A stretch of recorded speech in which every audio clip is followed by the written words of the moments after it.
Hello and welcome to our coverage of the Chessable Masters. My name is Firouzja and I'm delighted to be joined by Grandmaster Christian Chirilla. Christian, how are you doing?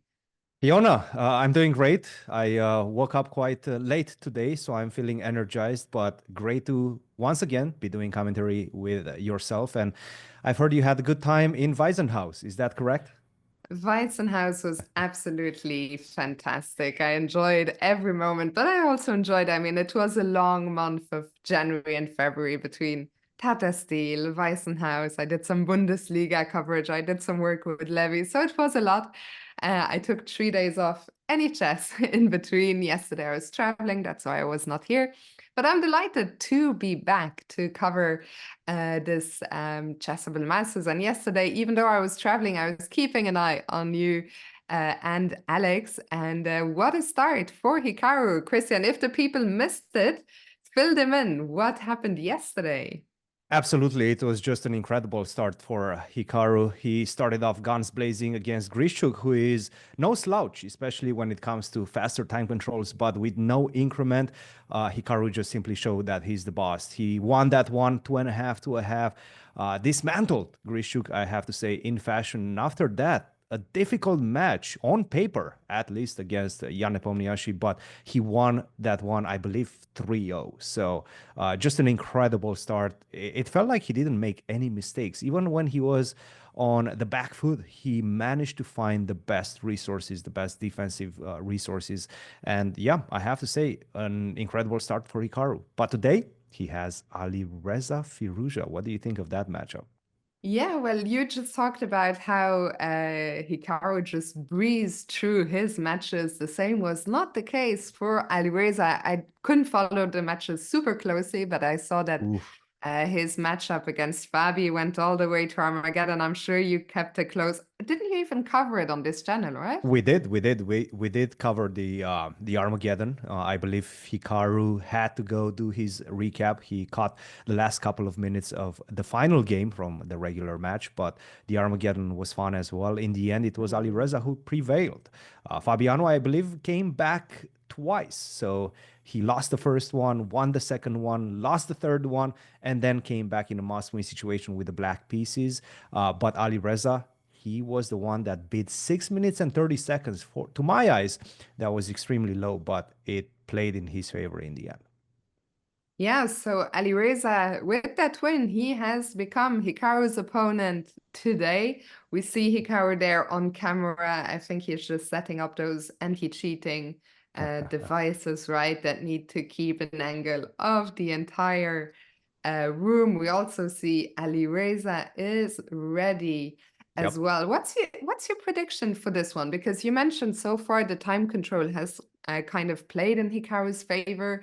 He's one of the most legendary fast players on the planet. But Alireza is certainly no slouch when it comes to Bullet and Blitz. No, absolutely, Alireza. And I think he was one of the players that Hikaru mentioned as one of the very few guys that can match him in terms of speed whenever it comes down to those last few seconds. So Alireza is definitely going to be a difficult matchup for Hikaru, but still, with no increment, I have to say the experience that Hikaru brings to the table. I mean, he played so many thousands, hundreds, maybe million games on chess.com, and he's ready. He's ready for those mechanics that will definitely play a part in those last couple of minutes. Yeah, I think games will get started real soon. I see Jameson in the chat is pointing out Gucci Reza has an Evian painting in his room. That had actually caught my eye as well. I think it looks quite cool. The other one That's is Lavash Kiri. La Vache qui rit. I was That's Lavash thinking, I Kiri. was Yeah. interesting. I like the posters. I didn't have Ali Reza down as that kind of man.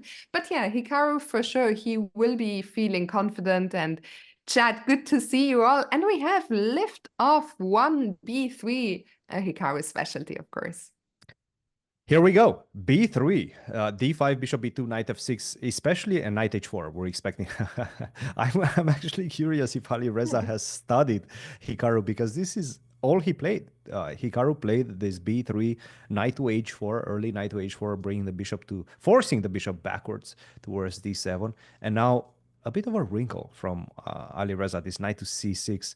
We haven't seen this yesterday. I believe he played it 3 times. We haven't seen this response from black. I So think for sure Alireza must have prepared he for must this, have. right? Yeah, yeah. I mean, it's the only thing that Hikaru played yesterday.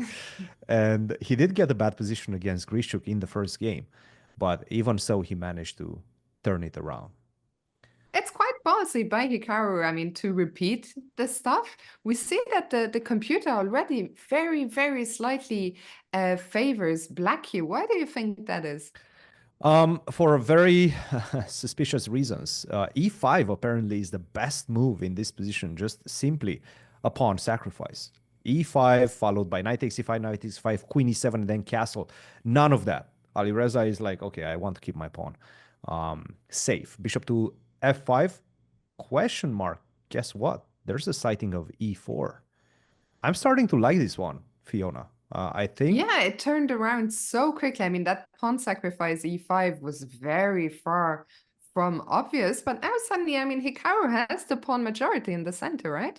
absolutely. He can go e4. You know, e4, not only that you're going to take a lot of the center, but you're also going to completely block this bishop on g6. So e4 was an opportunity. Nevertheless, I do think that Hikaru wants to play it safe. It's all about the practicality of his game that has been just incredible yesterday. G3, bishop g2, make simple moves and make them fast. And Alireza, he is now playing e5. So what would happen if we take it now? That's a good question. I think you just take, and then this bishop to a3, very awkward move. But the question is, where do you put the bishop? You cannot go back, and this is the idea of this bishop to a3.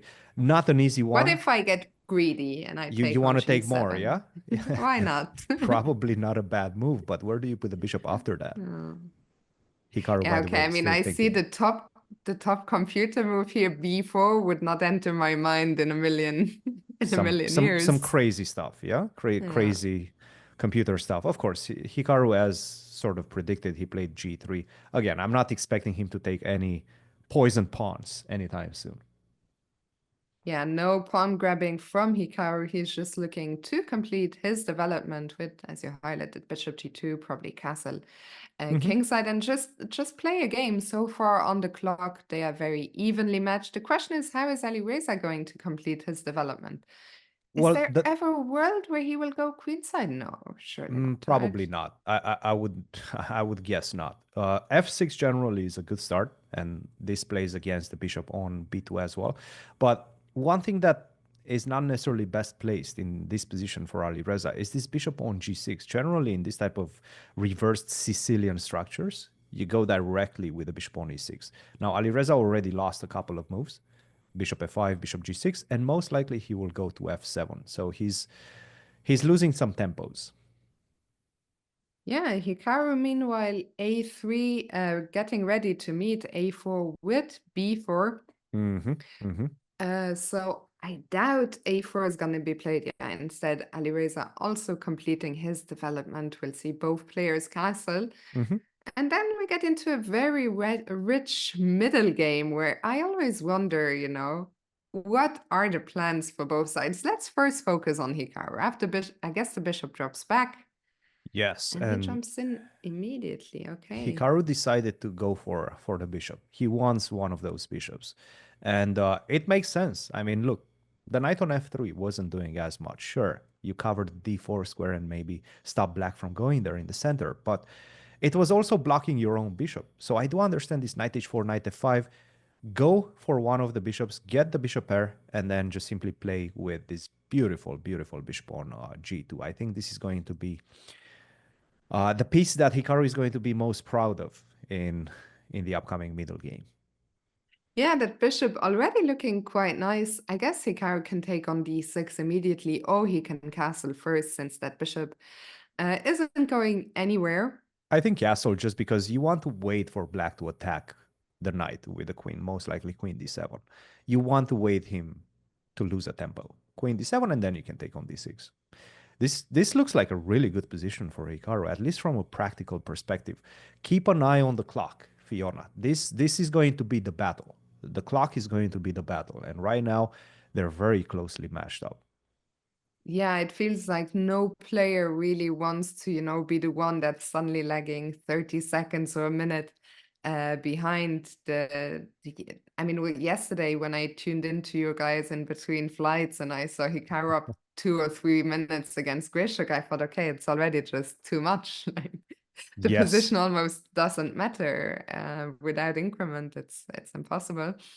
Um, but And so Hikaru, you've been watching mhm, Grishuk for quite a while. Did you yeah. expect this? Did you expect him to have some trouble with no increment? I think so, yes. Because Yeah. I think it's difficult to adapt, right? They used to play all these online tournaments with at least a little bit of increment. And I think it's so easy, the first 5 minutes you take your time and suddenly before you know it, it's already. And I think it's just, yeah, it's very difficult to adapt. Like it's easy to identify the problem, but it's not easy to fix it. I completely agree, and I did expect Hikaru to steamroll, which he did. Now, we just got a couple of question mark moves from Yeah. Alireza. Rook a6, very awkward move. What exactly is that rook doing there? And queen to d7. D4 immediately striking in the center, taking advantage. And again, I need to highlight this bishop on G2 is going to be Mm. such a monster piece. Despite the fact that you are trying to get your rook out of his way, this knight on D5 is in shambles right now. And I don't think you want to take on D4. I mean, you could be taking on D4, but then you're going to play with a perpetual weakness on D6.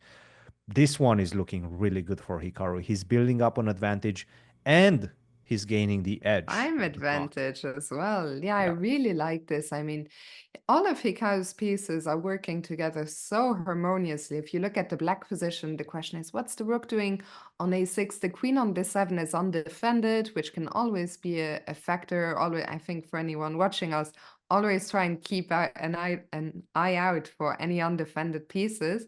that's right. So yeah, some real problems to solve already for Alireza. I agree with you that I wouldn't want to take on d4, but maybe the alternatives are You just might even have to. even worse. Yeah. You might have to, which is kind of a sad proposition because again, you have to deal with e4 followed by d5. That could be an idea already for white. Maybe even, as you just mentioned, taking on e5, doubling up on the d file, and then really putting some pressure on that knight on d5. You're just simply lacking a clear plan right now as black. And this Mm. is exactly why Alireza is spending a lot of his clock. And right now he's close to 2 minutes down in time. And this is huge. This simply is huge. The pressure is on, and you can already sense Hikaru easing into this match.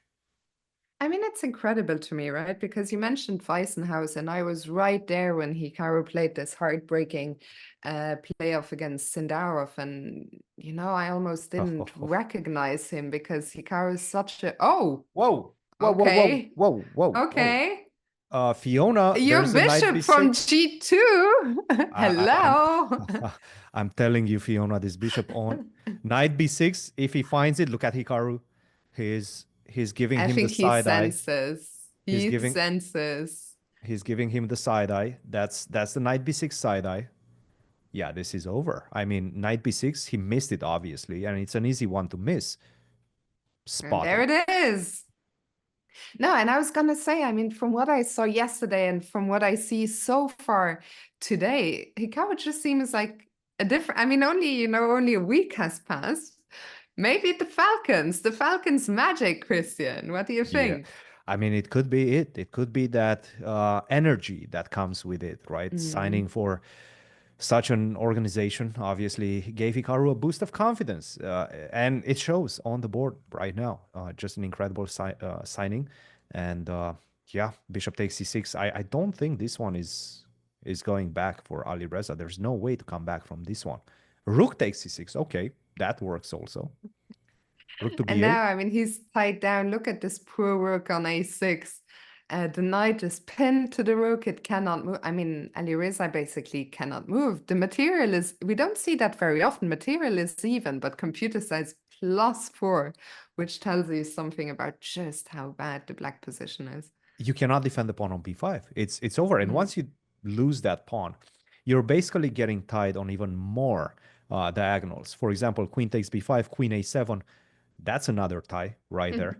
And I I mean, don't... that's a powerful bishop pair if I've ever seen one. Look at this. Look at this beauty right here. I mean, this is a very sad position, to be honest. I might be just considering resigning at this point if I am in Alireza's shoes, just to get over with this disgusting position and then try to come back with the white pieces. I mean, also 3 minutes now versus 6. It doesn't matter. Even if he had 6 versus 6, the position is over. Hikaru is looking confident. I'm with you. I think he's going to fight on a little bit, and we have a move, bishop e8. And guess what?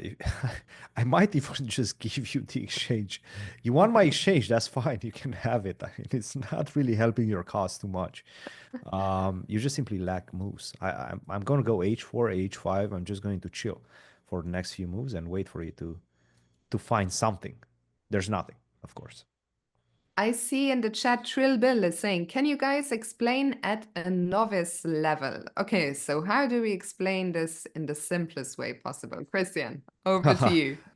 Basically, everything is tied up. Alireza is completely tied up on this side. All of his forces are just having a defensive role, and Hikaru's bishops are cutting the board in half. That's all you need to know. You have the weaknesses to attack. Alireza is on the defensive, and there's basically no counterattack. Did Yeah, I I do a guess good job? Hikaru, I I don't know. think so. Yeah, I mean, the knight cannot, nothing can move. The knight cannot move because the rook is hanging. The rook cannot move on a6 because the knight would be hanging. So yeah, as you said, completely tied down, and Hikaru now cashes in on b5. I mean, it's just a sad, sad position for Alireza. And I think, yeah, rook b6 I mean, I will can take on probably be d5. the end of the game, right? Take on Yeah. d5, take on b7, take on a6. This is an exchange and change.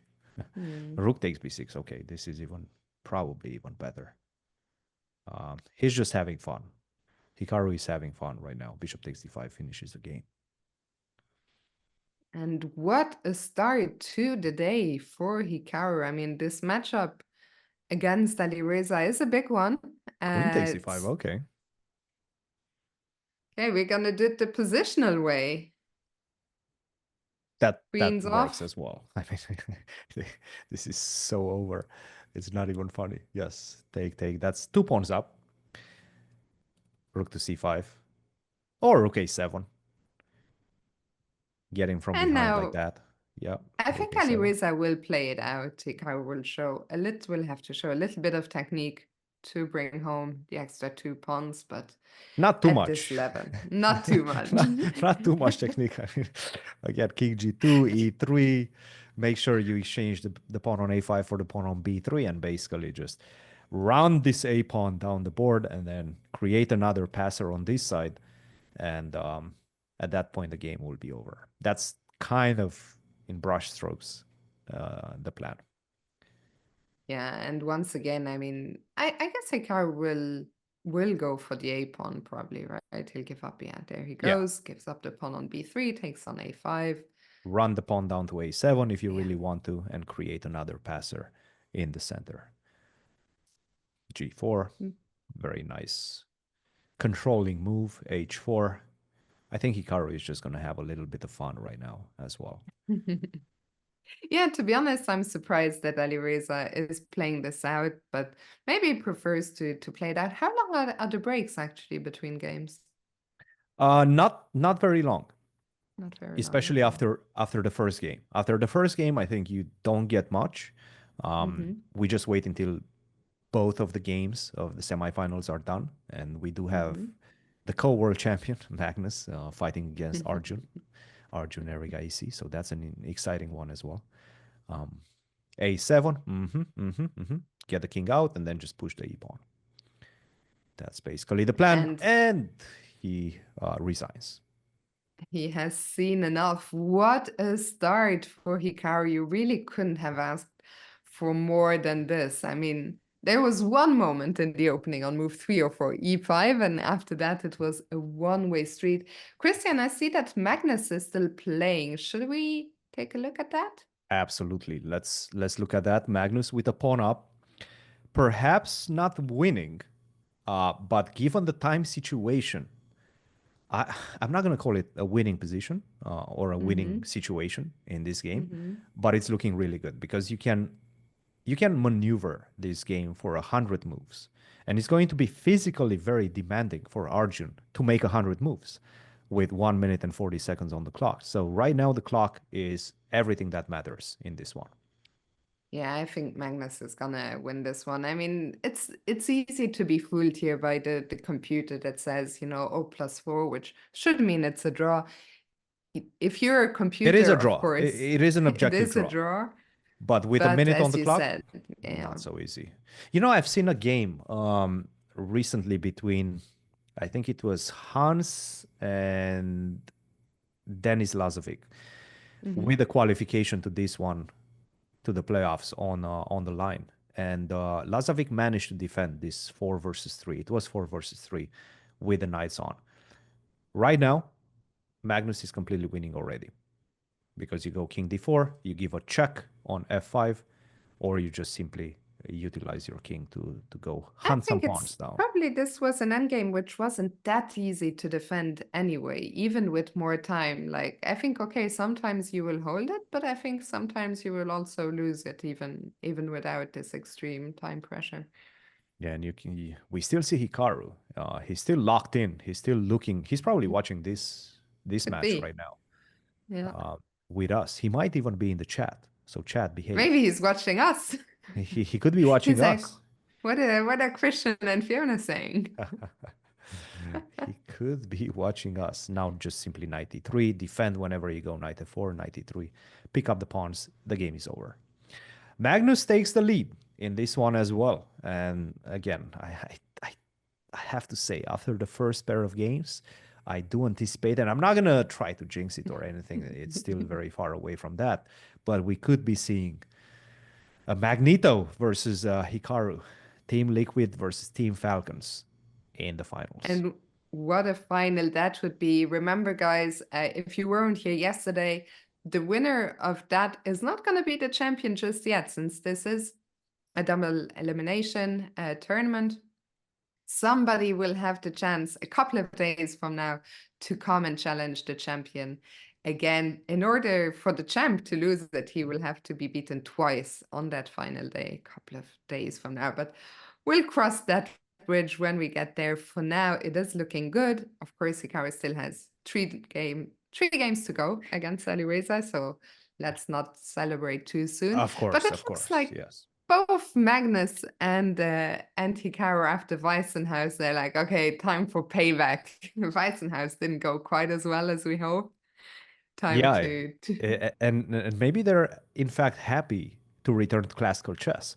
Mm, I have a feeling, whenever you're missing something or whenever you're playing something and, you get sick of all the theory and whatnot, and you enjoy playing a little bit of freestyle chess, but then you come back to classical and then you sort of recognize every single patterns that you've seen and that you're familiar with for all your life. I feel they're probably quite happy about it as well. So it could be especially in this a time plus. control, right? 10 plus 0. Like, I think it would be very, very tough in freestyle to figure out the different ideas, here, at least in the opening. And I mean, it worked so well for Hikaru, even though, and there we have the resignation by Arjun, even though in the first game, I mean, Alireza was clearly expecting this, and still it worked. The opening worked so well, which is just astonishing. Absolutely, absolutely. And we're just about a couple of minutes, most likely, away from starting the next game. I do believe we're going to get a longer break after the second game at the midway point of the match. But the next game should be starting anytime soon. And we see Hikaru readjusting his anti-cheating second camera. And Actually, Alireza, yeah, go while we ahead. wait, let's just go back to Hikaru's game and take another look. Because did we like Hikaru apparently at some point let go of his big advantage? Did he? I didn't think I didn't think No. he did. Like, I think maybe it was just more powerful to take on d5 with the bishop, but Oh, I don't sure. think, Yes, yes. But that didn't change anything. yeah, I don't think he ever let go of No, the and I think advantage, right? No. absolutely not. No, no. I was more or less following it. E5 is a very nice move, and I think this is, something that we might be seeing in the next couple of games if Alireza will be getting Oh, ready for it. sorry, Christian. Maybe I was being told that Magnus had a big advantage, or Arjun. Maybe it was in that game that we were Got it. supposed to scroll back. Let's, Got it. if But we I think still we're have, just about to start. we're about to start. Oh, well, we are ready for game two. Hikaru with the black pieces. Do you think that Alireza kind of has to go all in immediately, or can he just play a normal game No, here? not yet, not yet. I do think Alireza believes he might be getting chances with both white and black, especially given that Hikaru does decide generally to go for this B3. And we've seen Grishtuk, in fact, get the advantage out of the opening. It's going to be a practical game. Both colors can win games. I don't think Alireza feels he's in a must-win situation just yet. So we will see what will be his first move. Let's wait and see. I do believe E4 he's going to start E4. with, but could be And then wrong. Let's something wait. solid from Hikaru? Do you expect E5 I think or? E5. I think he showed yesterday that he enjoys the E5 positions, and in fact they had some battles at the candidates as well, especially in the Rui Lopez. Now bishop to C4, knight F6, and H6. We've seen this from Hikaru yesterday against Nepo, Mm-hmm. and I do believe that we're most likely he was very successful, by the way, with it. He really neutralized Nepo's opening advantage. Right now, it seems like Alireza has something in the bag. Probably his second, Ivan Chaparinov, or whoever he's working with right now, did some homework Mm-hmm. last night and tries to help him during this event. Let's see if Castle. it works out better for Alireza than in game one.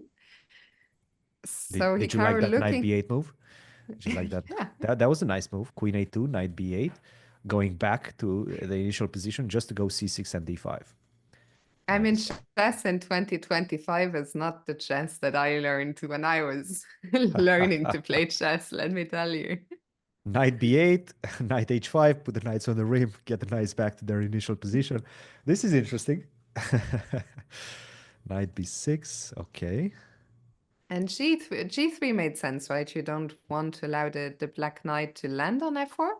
Yeah, But do you not have to be worried about the weakness of the light squares you at should some be. point? You should Yeah. be, yeah. And that's why I'm thinking, how do I get this bishop back somehow, right? Like bishop d1, bishop e2, bishop f1, bishop g2, get the bishop back on that side. But that's not easy. So I guess he's going to try to go knight g1. She won. You went knight b8. I might as well go back knight g1. Yeah, this is different chess. This is different chess, Fiona. I mean, even this, right? Knight H5, and now the knight comes back. So you spend 2 tempi just to provoke G3. Yeah, But I like the position for Hikaru, I have to say. knight And g1 there it as is. Yeah. expected. Um, Kicking that bishop out makes a lot of sense. But still, I mean, Hikaru, he's playing so fast and so precise. You see, 9 minutes against 8 minutes 40 already, building a slight advantage. And that's psychologically very powerful, a very powerful move. Mm, Whenever you don't spend any time on your moves, your opponent starts to be questioning himself, mm. right? Like, hey, what does this guy know that I don't about this position? Why is he And playing so fast? we see the time advantage. I think it's also a tricky position for Alireza to play because you don't have any clear plans. And any move, any of these pawn pushes, F3, I think, is fine, but they could all become targets. You could very easily make a wrong move here. The computer didn't approve, but I think Bishop D7 is fine, no? Yeah, no, absolutely. Bishop d7, obviously, the computer was saying something along the lines of bishop to h5. Try to keep the bishop on this side. Makes sense, but bishop d7 also is such a natural move. Now, Hmm. this is an interesting construction by Alireza because it's a very controlling construction as well. what do you do with the knight on b6? And that's why the engine does not like this move, bishop to d7. That was the route for the knight to get back into the game, especially once you give me access to this d4 square, because I can go knight c5, knight e6, knight d4. Yeah. Right now, that's much more difficult to happen. I think the fact that the computer is suggesting as the second move for Hikaru to go bishop c8 tells us something about just how much the computer wants to free up that d7 square for the It's all knight. about this knight. Yeah. And another idea that you might be having in this position as black is try to go something like knight h7, king h8, and f5. Or I was thinking that actually, and that's why I thought it would be even nicer to have the bishop on h5 so that we're defending f7 to make it easier to play king h8 and he decides for bishop f5. e6 with the same idea of knight e7. Mm-hmm. And now immediately f4. Okay. This basically stops me from going knight d7 because after f5 your bishop gets trapped. It's in a cage. Nice little cage for the bishop. How do we deal with this one, Fiona? I have to say, yeah, it's weird, right? I thought that bishop d7 was not a big deal at first, but suddenly when you understand that the knight needed that square and suddenly that bishop, yeah, I feel like things are progressing a little bit in the wrong direction right now. Yeah, g6, no more f5. Can My I guess, go ahead. Yep. Yeah. Yeah, I was wondering if I'm in time even to do something like rook f1 and just, try and claim that I'm still gunning for that f5. Probably it's a good idea. Now, you might also be very careful at ideas of me pushing d5. I think this is what Hikaru is hoping that maybe at the right moment he will be able to do. Just sacrifice a pawn. I will lose something. But at least I'm going to try to open up the position and perhaps get close to your king. Your king is very weakened, right? There is no light square bishop to defend it. So I might as well try for that. G6. Alireza is still thinking. He's still thinking. I mean, he also has a knight on b1, which hasn't played yet, right? So that knight, if you bring it, he goes for my move, which is good news for us. Yeah. He's listening to you. Look, it makes a lot of sense. It's a very logical move. It is a very logical move. You've been focused on this, getting the knight out. This is the problem piece, the knight on b6. Get it out. Okay, I need to stop you from doing that. So that's the best way to do so. It's a good move, loses the advantage. But from a practical perspective, I cannot really blame Alireza for making it. Yeah, I mean, it's also not obvious to me why it's bad, to be honest. Like, I'm not sure why the evaluation dropped so much. Right. So basically, this might be the problem. And this is a this is a tactical problem. You lose a pawn, you see? Then bishop takes c4, and that's why you have the rook on f1. Okay, this is not obvious to spot, right? And he didn't that. Whoa. What's happening here? Hikaru, what are you doing? Double question mark move. Okay. He really wants to play knight d7 now, right? I think he realized his original mistake, but yeah, we are spending a lot of time with that bishop. Yeah, he went for bishop g4, queen g2, bishop h5. Okay. So now there's no more g pawn to trap that bishop. But is this diagonal good enough? Is my question to you. I mean, I have to say, I was so worried about, like a few moves ago, I was worried about the white king, but now I'm really worried about our own king suddenly. Yeah, especially with this bishop maybe dropping back to b2, right? Did his job on this diagonal. Now perhaps I can go back. It's still, look, it's still very much in the balance. And you can see already h3, bad move. But Hikaru has to strike. It's time to strike in the center. Let's try to get something. Let's try to get some sort of compensation for what looks like lack of space. Let's go d5.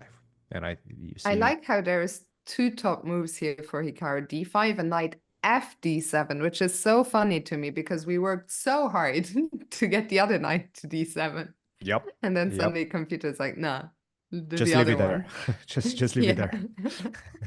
D5, nicely spotted by Hikaru. This is a great move because not only it's one of the best moves in the position, but also from a practical perspective, it asks and poses the most questions for Alireza. And Alireza, look, we're entering the final 5 minutes for both players. And This is this one, now a real blitz game, the original blitz game, race to the 5-0. finish line. Yep. Yeah. Yep. Do you go C5? Big decision right now. Do you go I mean, it's C5? tempting at least, right? To try and You can build advance this those pawns. very weird construction, right? Mhm. With a pawn on D4. This looks like some sort of a turtle. I don't even know how, like, what's this? It's like a I deformed don't ship. know. I don't even know. I have no idea how to call this, but he can build that if he wants. He's thinking about it. No, he played. What did he play? Did he? Oh, he did play C5. He did Yes. play C5. He's building the turtle. Okay. Oh, he is. Wow. He He's, actually is. he actually is. I did not expect him to do that. But the knight, okay, the knight, where does it go? Does it have to go to E8? E8 or H7. You can also Okay. sacrifice. You can also go bishop takes C5 and just sacrifice. Sacrifice like this. He takes, maybe bishop takes, you take, I take, you take, I take. What is I, this mess? it's a mess. It's a mess. I gave a piece, I have a couple of pawns, and I have the two bishops. He might go for it. No. He was like, okay, no, I'm not giving any material. Yeah, I think there is no need yet, right? To enter something so difficult and give up a pawn. I mean, I'm sure Hikaru realizes his position is not great, but if he, can reshuffle his pieces, Yeah. at least now we don't have to worry about the white bishops so much. A second ago we were talking about the bishop coming to B2, the long diagonal, but right now there's no straightforward plan like that anymore. Yeah, this bishop is completely lock and key. Now, what I think, and Hikaru does have some options. F5, okay, this surprises me a little, but it does make logical sense because you want to block everything. You want to block the turtle with the knight on E6. I think this is the plan. I would never make a move like F5. I'd just be so worried about giving my opponent a pass protected pawn. Oof. But yeah, if we can block on E6, then Yeah, this might be okay. that's what he wants. And Hikaru still has this idea of maybe going B6 and breaking up White's pawn structure. So he still has that in the back pocket. Now, if I would be in White's shoes, in Alireza's shoes, I would take on C6 ASAP and then worry about everything else that's happening. He goes for bishop C1, as we sort of anticipated. Bishop H4. And bishop H4. So is Alireza looking to exchange the dark squared bishops, you think? He would love to. Yes. Which is kind of funny, right? Because the bishop on H5, it looks like it doesn't do much. But I do think that you probably want to exchange it for the simple fact that it's going to weaken the G6 pawn. I don't know. These are decisions that Alireza will have to make, strategical decisions, which are not easy. Not easy. Knight G1, knight F3. Okay. Where is he going with this knight is my question. There's a very funny move that you could be making. B6. Just completely shut everything down on this diagonal, on this side. I might be tempted to do that as white. Play B6, shut down the queen side, and then just focus everything on the king side. It's such a maneuvery game, right? Finally, the knight went to G3. This bishop will have to make a decision. You probably have to take on F3. Yeah. Yes. And now Alireza is going triple down on the G file. So he's going to move this knight out of the way, rook G1, rook G3. That's the plan for Alireza. It's not going to be an easy one to meet. Can we ever, play rook G7 and try to push? No, G5 is never gonna work. I mean, F5 is also weak. No, now with the light square bishop is actually going to be useful Yeah. for me, right? If you go G5. Yeah. So No, honestly, I mean, this position is the definition of suffering. It is, but you still have options. It's still kind Mm. of the onus is on white to find the breakthrough. The breakthrough is not very obvious to me. 92, I guess he's gonna at some point going to go bishop to f2, but it's still, yeah, he's building up this, whatever you want to call it, this huge Triple pressure. Oh, Alekin's gun, isn't that's that the official one, yeah. But I think Mm. we should have some the triple stack? No? some Hikaru chat Yeah, it's name the for it. triples. I think it's the triple stack. That's the triple stack. Okay. Yeah, I think so. Okay. Okay. The triple stack. Okay. Bishop d3. All right. One thing chat pointed out, and they're absolutely right, the position is not good, but the time situation, on the other hand. That's huge. That is huge. Yeah. He's going rook f1, rook g1. Interesting. Interesting idea. But you're absolutely right that, yeah, white's position is a dream, but how do you break through? That's the Like, we see question. Hikaru is just waiting now. He says, okay, all my pieces is where I want them to be. What are you going to do? The longer the game goes, the more Mm. that favors Hikaru, because again, both of the players are more or less maneuvering right now. The Mm. onus still is on Alireza to find a breakthrough. If Alireza wants to make a draw, he's just going to go rook f1, rook g1, rook f1, rook g1 forever, right? Like that's easy to spot. But you know, you have to spend some time to find the winning maneuver, and it's not clear to me. At some point, It you're going looks to like have to do something on this fake. side. Yeah. The Think you triple stack is back. We need to defend g6 now. So what, triple knight stack. f8? Yeah. How do you break it? How do you I break don't know. the I really construction? don't know. It's knight g5, but there is nothing, no follow-up. It's key that Hikaru maintains his time advantage. 1 minute still up on the clock. Still plenty of time, of course. For I always think 140. Oh my God, he has almost no time left, and then I think that's almost 2 full bullet games. Oh, he locks it up. He locks it up with b6. Wow. Look at this pawn structure. I haven't seen this pawn structure in a long time. Now he's focused on the a5 pawn. Take a look at that. Knight takes a5, I guess. Okay, what's his idea? Well, Hikaru cannot defend the pawn anyway, right? No, but once you take, you lose the pawn on d4. So this is the idea. You first need to defend this pawn on d4. So Queen queen f2. f2. That's what he does. And now he's going to take on a5. I guess not yet. So much maneuvering. What is he waiting? Okay, there he goes. Keep an eye on the clock. Keep an eye on the clock. All right. So his What? idea is to go knight b3 followed by a5, a6. This is his plan right now. The problem is Hikaru doesn't have one active piece, right? That's the Like he problem. literally can only sit. You Like we cannot don't break. have one single piece in our opponent's camp, and I don't even know how we're gonna get one. He got his knight to a6. Okay, now the triple gun is coming back. Rook g3. With the queen in front. Oh, and Maria's in the chat. Maria, good to see you. And the maneuvering continues. What do you think? I think he's going to try to go for... Is Alireza gonna get there in time? That's Alireza's problem right now. It's his clock. I mean, look, the position, sure, we know. It's most likely winning. But this is not going to be easy to prove with 1 minute on the clock. And this is what Hikaru needs to do. This is what he realizes surely. He needs to make fast moves and let Alireza find it. Hey, Alireza, if you have something, find it. But you don't have a lot of time to do so. King goes to h3. The more moves we make on the board, the better it is for Hikaru. Because that takes away clock time from Alireza. Look at Hikaru's last 10 moves were all king h8, king h7. Yeah, Alireza brought his king down to up to h3. Finally, he takes on a6 and knight b4. Looking at those couple of pawns. Do you take? Okay, he defends the pawn on d4, and then he's going to take on a6. Knight takes d4. Knight c7 might be a problem. Yeah. Yeah, the position is dead lost by now. The question is, can we find enough counterplay to 40 make seconds. Alireza doubt?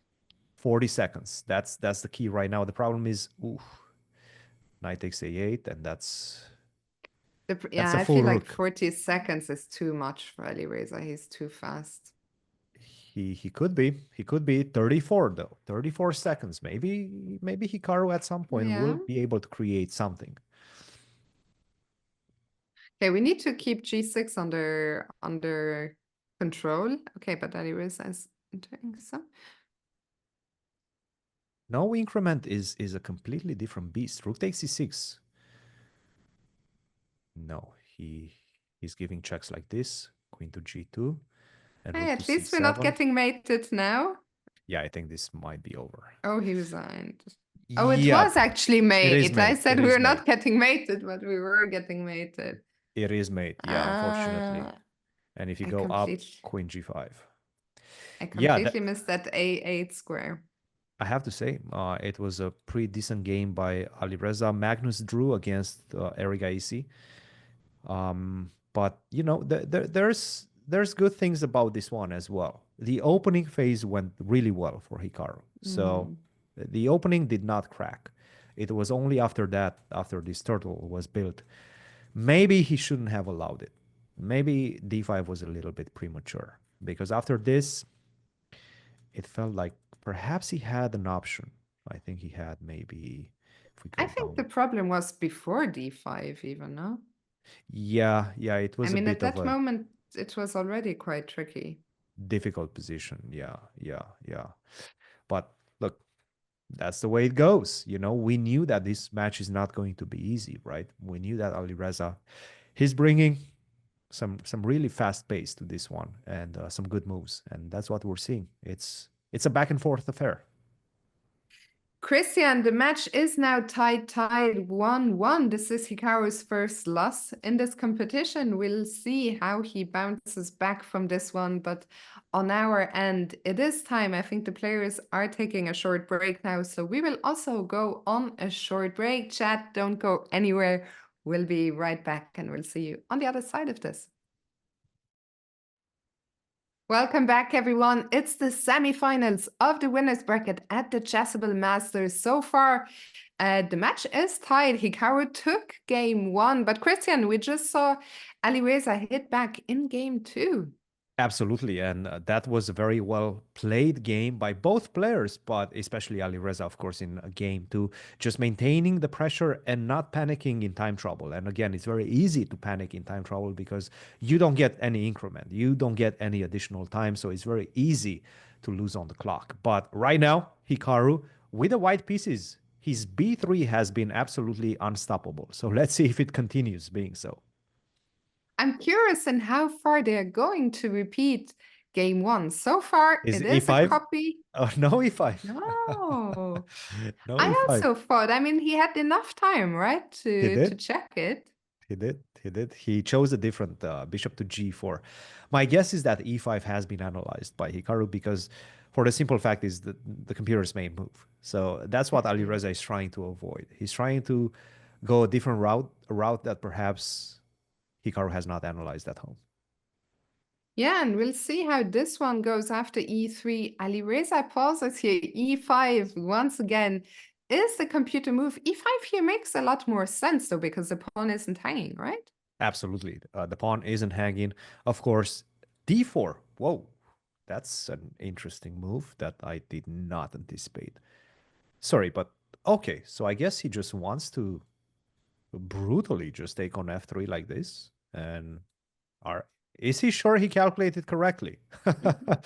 Because if he's not, I guess this is What a just a mess draw. this is. This is just a draw because you cannot defend the rook But this unless would you go suit knight c3. Alireza, probably, right? I Yes, mean, he is black. He might be happy with a draw here. I would say he's happy. Yeah.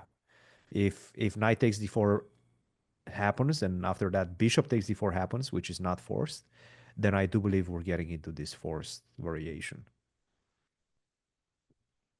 That's an interesting one. That is Yeah. truly an interesting one. Does Hikaru have a choice here? Can he not take on d4? You can go bishop e2. You can definitely go bishop e2, and the game goes on. But if you do take on d4, I think at this point this might just be somewhat Forest. forced. Yeah. Yeah.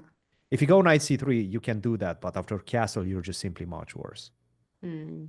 So there's no reason to do that. Once you take on b7, then I go rook d8. You need to defend the rook somehow. Knight c3 just gets mated. Okay, we have a move. Knight takes d4 first. So Okay, and Hikaru right now now, the he's big calculating. question. Yeah. And we see, I think we see Hikaru looking at the ceiling.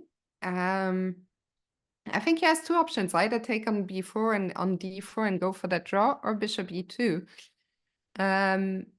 I think it would all depend on how he evaluates the position resulting from bishop e2, Yeah, actually. I'm very curious to see what his decision will be.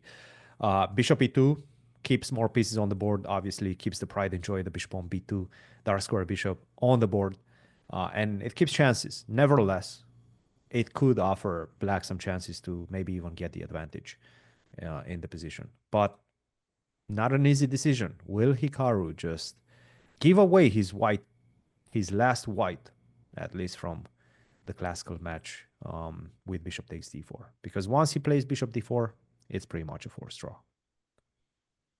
I have a feeling we might see the draw. I mean, Hikaru, I think also right now the time is not an issue, but if he spends another minute on his decision, I think the more time goes by, basically, the more likely we are to see a draw here.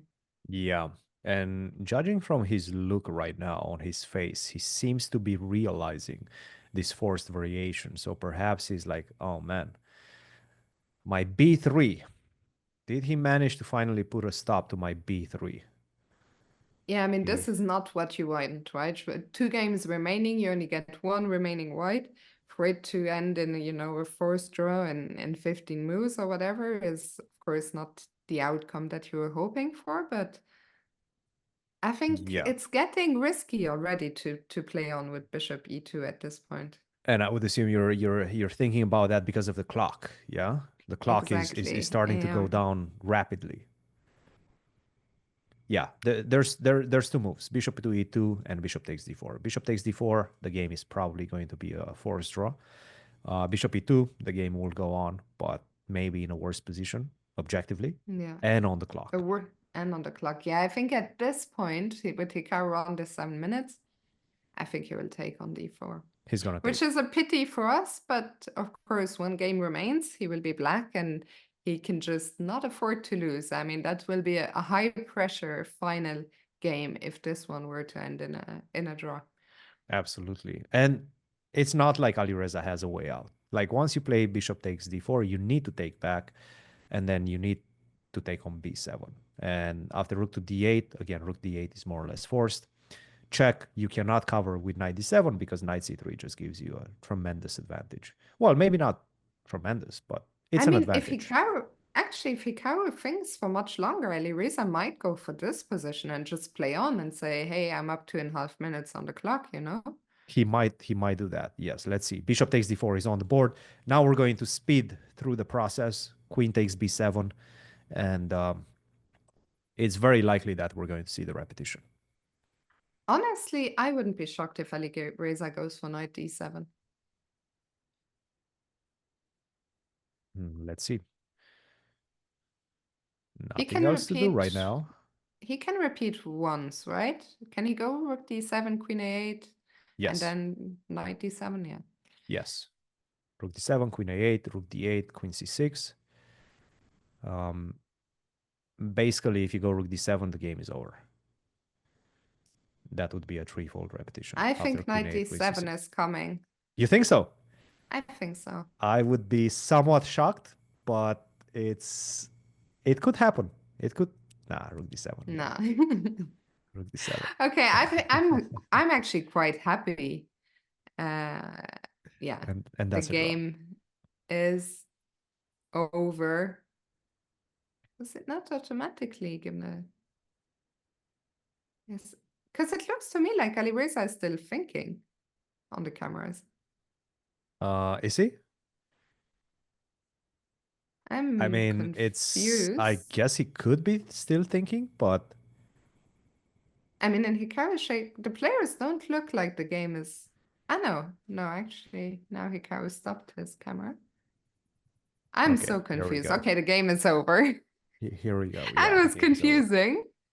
That was confusing, but the game is over. So let's head over to Magnus, and it will all come down. But I mean, no, okay, Hikaru's gone. Yeah, that was confusing. Maybe the cams are delayed. Yeah, maybe. But let's see. Arjun Erigaisi, he needs something big here. At the very least, he needs not to lose. A win for Magnus here would see him through to the final. And what is going on in this position? Can we just rewind one move and see what That's this a good knight question. d5 exclam was about? Yeah, double exclam. Knight Double e5 exclam. giving up the couple of pieces for the pawn on c7 and an additional rook. So knight takes c7. We're going to get this transition, two rooks, and a marginal pawn, which is going to be extremely powerful for the two bishops. Sorry, for the bishop, the knight, and the rook. So king to f8. And now already Magnus seems to have a pretty significant advantage. You take on e8, and then you just keep on pushing. a5, maybe even f3. In fact, you can exchange the rooks right now like this with f3, knight c5, rook takes c8, and a5. This pawn is so strong right now. And the king is coming very fast. I mean, via f2, e3, d4. Yeah, I have a bad feeling here for Arjun. Magnus is still thinking. He's taking his time here. If he doesn't take on e8, He went a5. okay, a5. He went a5. So now you can at least preserve one rook. You can force the trade after rook c8, knight takes a8, rook takes a8. It looks ugly visually, but it's not that bad. With the rook defending the pawn, the rook defending against the advancement of the pawn, this is much better than without having the rook. So what do you think? Most likely to be a draw? Do you think? Oh, he just. Or do you Whoa! think? Or do you think Arjun might throw in another mistake in there? Oh, this is over now. This is actually just over now. I think he just missed rook takes c8. Wow, what a huge Wow. miss. What a huge miss. Yeah, you're basically just lost right now. You cannot stop the pawn. Bishop c6, first of You all, have is to going give to a run into piece, rook eh? c1. Mm. Yeah. So And Magnus. this one, I mean, Go ahead. this one, yeah, I was wondering if there's ever any chances for Black to hold it, but again, not in this time format, and maybe not in any time format. Do you think this is just a straight up win? This is an objective win. Yes, this is an objective win. It's a technical win, and it's a win that Magnus has seen before in his career, guaranteed, because it's somewhat of a typical position. It's going to be very easy. At some point, this king is going to go all the way towards black pawns, and I will be able to sacrifice the rook for a bishop and a pawn, and then win that endgame, that king and pawn endgame. So it's a pretty straightforward win, and especially given that Magnus is up on the clock and will be able to use that to his advantage also. Also, Magnus's moves are so easy, right? You just push the pawn, I don't know, to push it to f4, what? You bring the king, as you were saying. There's not even anything to watch out for, right? As long as your rook is on a dark square, you don't even have to worry about anything at all. So I think we will see an endgame masterclass here. And I think that's a very good point. Just keep the rook on dark squares. Keep the rook anywhere on dark squares, right? A7, B6, just not to have to worry about any sort of checks and losing the rook. Okay, he's trying to attack him from the back and then, just create more weaknesses in the position. A good strategy. And then just bring the king to the center. Yeah, the king is coming to join the game now. Times have evened out, but I don't think it matters much here. One thing to watch out for if you're white after f6, the rook was now on a light square. It was hit by the bishop, so don't blunder that. That was a nice little, trick. Oh, I'm just playing f6. Just keep bringing your king towards the center. Oops, the rook, boom. It has happened before, right? Yeah, it has happened to me before, so I know this type of situations very well. Now the king is marching towards f8. Yeah, and black is completely helpless. Black has no active plan whatsoever. The king is stuck on the back rank.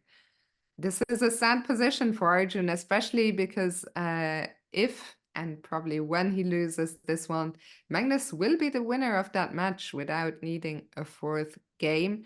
And he will, it will be nice for Magnus, right? Because it means he will get to have a little break while seeing who is he going to face. Will it be Alireza or will it be Hikaru? Absolutely, absolutely. Yeah, finishing this match in style in 3 games, that's always bring a smile to his face for sure. But yeah, great match played by Magnus against a very game opponent in Arjun. Okay, it hasn't finished yet, but we're not expecting any huge surprises in this one. I mean, to be honest, if it were me, like, to me, it's not completely straightforward. I would just feel like, okay, has to be winning somehow. Right. Would I be right in pushing my pawns, like G4, F4, G5, or do I want to keep the pawns back? I think you want to keep the pawns. That might, in fact, be a draw. If you do Okay. exchange these pawns like that, it might be a draw. So F4 followed by G5, I would not go for that. I don't know why, but I would not go for that. First of all, cut the king. Cut the king first. Do not allow this king to go to F7. Maybe go And for then G5 and then after. how do you continue? Perhaps After you that? have to go for this G5. Perhaps you actually need to go for this G5. And the thing is, this bishop needs to stay on B3. It doesn't have access to C2, which will mean after G5, take, you don't have bishop to C2 to stop me from going G6. Oh, So let's see if he goes for that. he goes. I mean, he can, of course, always come back to C7. Yes. I'm curious, I have to say, to see Magnus's technique. I see the computer says completely over +4. He is losing some time. Okay, now give a check and then go G5. Give a check on C7. The king has to stay on F8. Magnus does not want to go for that. At some point, he seems to need to go for G5. If you don't go for G5, then I'm not really sure how you make any progress. Okay, here comes your check, and we're expecting G5. Not G5 yet, right? Because then I have access to the G6 now square you with have, bishop D1. oh. Okay, he goes for He this. goes. This probably works as well. I mean, you can use some triangulation maybe after that. So let's see. I mean, why is Arjun thinking? Surely he cannot let Yeah, he has Magnus to take take. on F6. He has to take, yeah. And Magnus actually the one to be down on time in this game, taking some time actually to figure out. So this endgame, it was winning, but it was not as easy as I thought at first. Yeah. It's a technical win. It's a technical win. You just need to. And the idea being that if you go bishop d3, now I have king e6, there's no more checks. So he went bishop d3, king e6. Yeah, this is over now. King to g8. And now I finally get access to these very beautiful squares. Very nice. And the king is going to come to f8 then, I guess. He needs to go The white king. King h7, try to hint at the idea of going king to g6. Okay, where's the win? Actually, where's the win? I guess you have to go on the 6th rank and then try to go for g6. If you manage to put the pawn on g6, the game is over. Question is, how do you do that? Yeah, rook d6 looks convincing, right? Yeah. Yes, king h7, stopping g6. I guess king f8 after that. Threatening rook d7. Somehow this is still not completely over. Actually, no, it is. King h7, king f8, and then rook d7 followed by rook takes g7. And I'm protecting my g5 pawn at the same time when I capture that pawn That on g7. will do the job. I think we might see a resignation here. Yeah, king f8. Let's see. You can do that, but then I go king f7 and g6. That's resignation time. Very nice technique by Magnus, showing us the win here. Nice triangulation with a king. King f8, king f7. Actually, it's still not over, right? G6, King H6, King H6.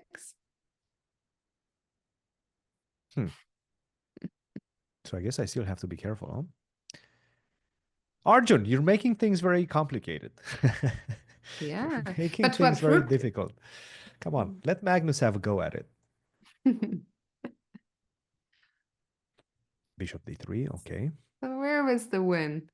Where is the win? It's a good question. Where in the world is the win? What are we missing, Fiona? King? Okay, rook Okay, A7, King finally, G8, finally, right? King F8, yeah. Okay, finally we got the pawn. Okay, and but now surely, oh, only one winning move.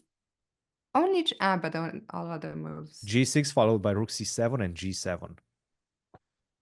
Oh my goodness, he does not find it. But So why now is this a draw? bishop e2, bishop h5, and there's no way to push Oh my g6. goodness. There's no way to push g6. This is kind of Oh crazy. my God, this is really crazy. Oh my goodness. But Will he? doesn't black it in Zugzwang?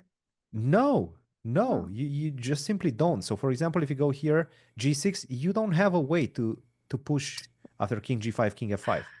There's no way to make progress. Okay, king f7 was played, bishop h5, g6, king g5. That's exactly what we're going to see.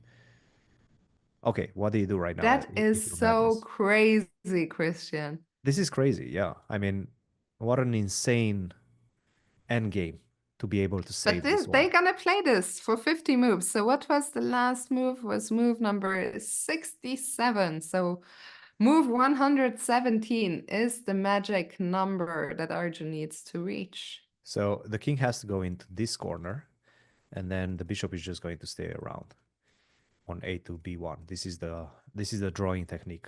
Yes. What Bishop is a2. nice for Arjun is that he entered this endgame with him being the player up on the clock. Yes. So So you cannot kick me out. I mean, you will be able to kick me out, but it's going to take forever to kick me out. And then I'm going to do exactly the same thing, just in a different corner. I need to stay in the dark corner and the bishop around my king, just swinging around my king. Yeah. Okay. This is how you get the king out, but it doesn't really matter. Yeah. King stays in the corner all the time. Check. No more checkmate. Yeah. Keep going. Bishop to a2. Yep. Bishop a2. Okay, we're only 17 moves away, so I think the players. He's probably gonna make it, right? But yeah, it's gonna be close, but he will make it.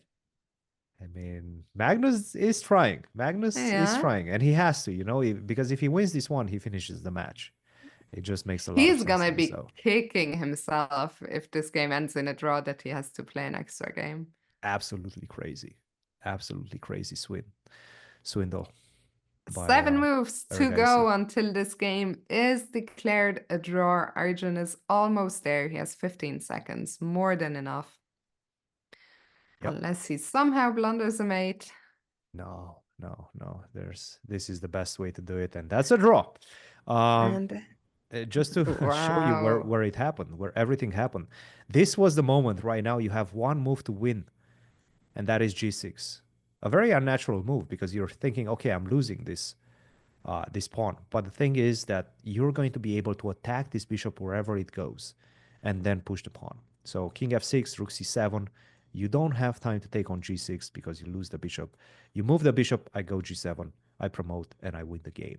So cinema right there, and just an incredible last-second finish and last-second defense and save by the young Indian superstar. Unbelievable. I see in the chat Popcorn Fighter is saying, how the hell did he save this? That's insane. That really was an insane save. I mean, when I saw the eval go up to +7, whatever, I was like, okay, I guess it's easy now. But it tells you, even for the best in the world, like those endgames are never as easy as they seem. Magnus still leads in the match 2-1. He will only need a draw in the final game to go through, but I'm sure Arjun is going to get quite a confidence boost from this save. Absolutely. I mean, it's incredible how he saved this one. And it just goes to show even the most hopeless endgames, and we called it, we were like, okay, this is hopeless. Magnus is going to win this one easily. You fight, you're going to give Mhm. yourself a chance. And that's what he did. There's a question. When does Hikaru Oh, he Alireza already game started. 4 start? Oh Oh, my goodness, we missed oh, it. we missed the start. Okay, okay, okay. I No worries. know. No worries. The players did wait, We and know this actually, position. we have exactly the same position as in game 2. I thought there was going to be a short break, but no, they started immediately. And we have the same Italian Exactly the same. on the board. I mean, it's exactly the same position. So now I think this time Hikaru will not make the mistake of dropping the bishop back to d7, which was the start of his problems in game 2. The same thing. Alireza goes for this king h1, knight g1 idea. It's a bit of an awkward idea, I'm not gonna lie. And f3. Look, Alireza, you didn't have to spend a minute up to this point. You already went through the same moves before. So if you wanted to repeat, why would you spend a minute? That's a huge advantage right there for Hikaru. Hikaru only spent 14 seconds. I'm really confused what Alireza is doing, actually. Like, why would he spend a minute and a half? Oh, he mixes it up and goes for f4, which the engine is happy to see, at least if you're a Hikaru fan. Yep. Take a4. A4, and then maybe some... Ooh, Hikaru is blitzing out his moves. This is looking good. This is looking good. I mean, if bishop d1 is the best move and the only move in the position, bishop c2 apparently is very bad after taking on f4 and then d5, breaking the center, but it's a much better position than the one where he broke in the center last game. I see in the chat, DZ is asking, I want Armageddon. You, Fiona? No, I don't. I want Hikaru to win this game. I think Armageddon, when you're rooting for a player, is always so nerve-wracking. So I mean, I don't mind. Magnus and Arjun can play Armageddon. I like to watch it, not to watch it. But in this game, I'd prefer Hikaru to just, win and no stress. Absolutely. And look, right now it's looking good.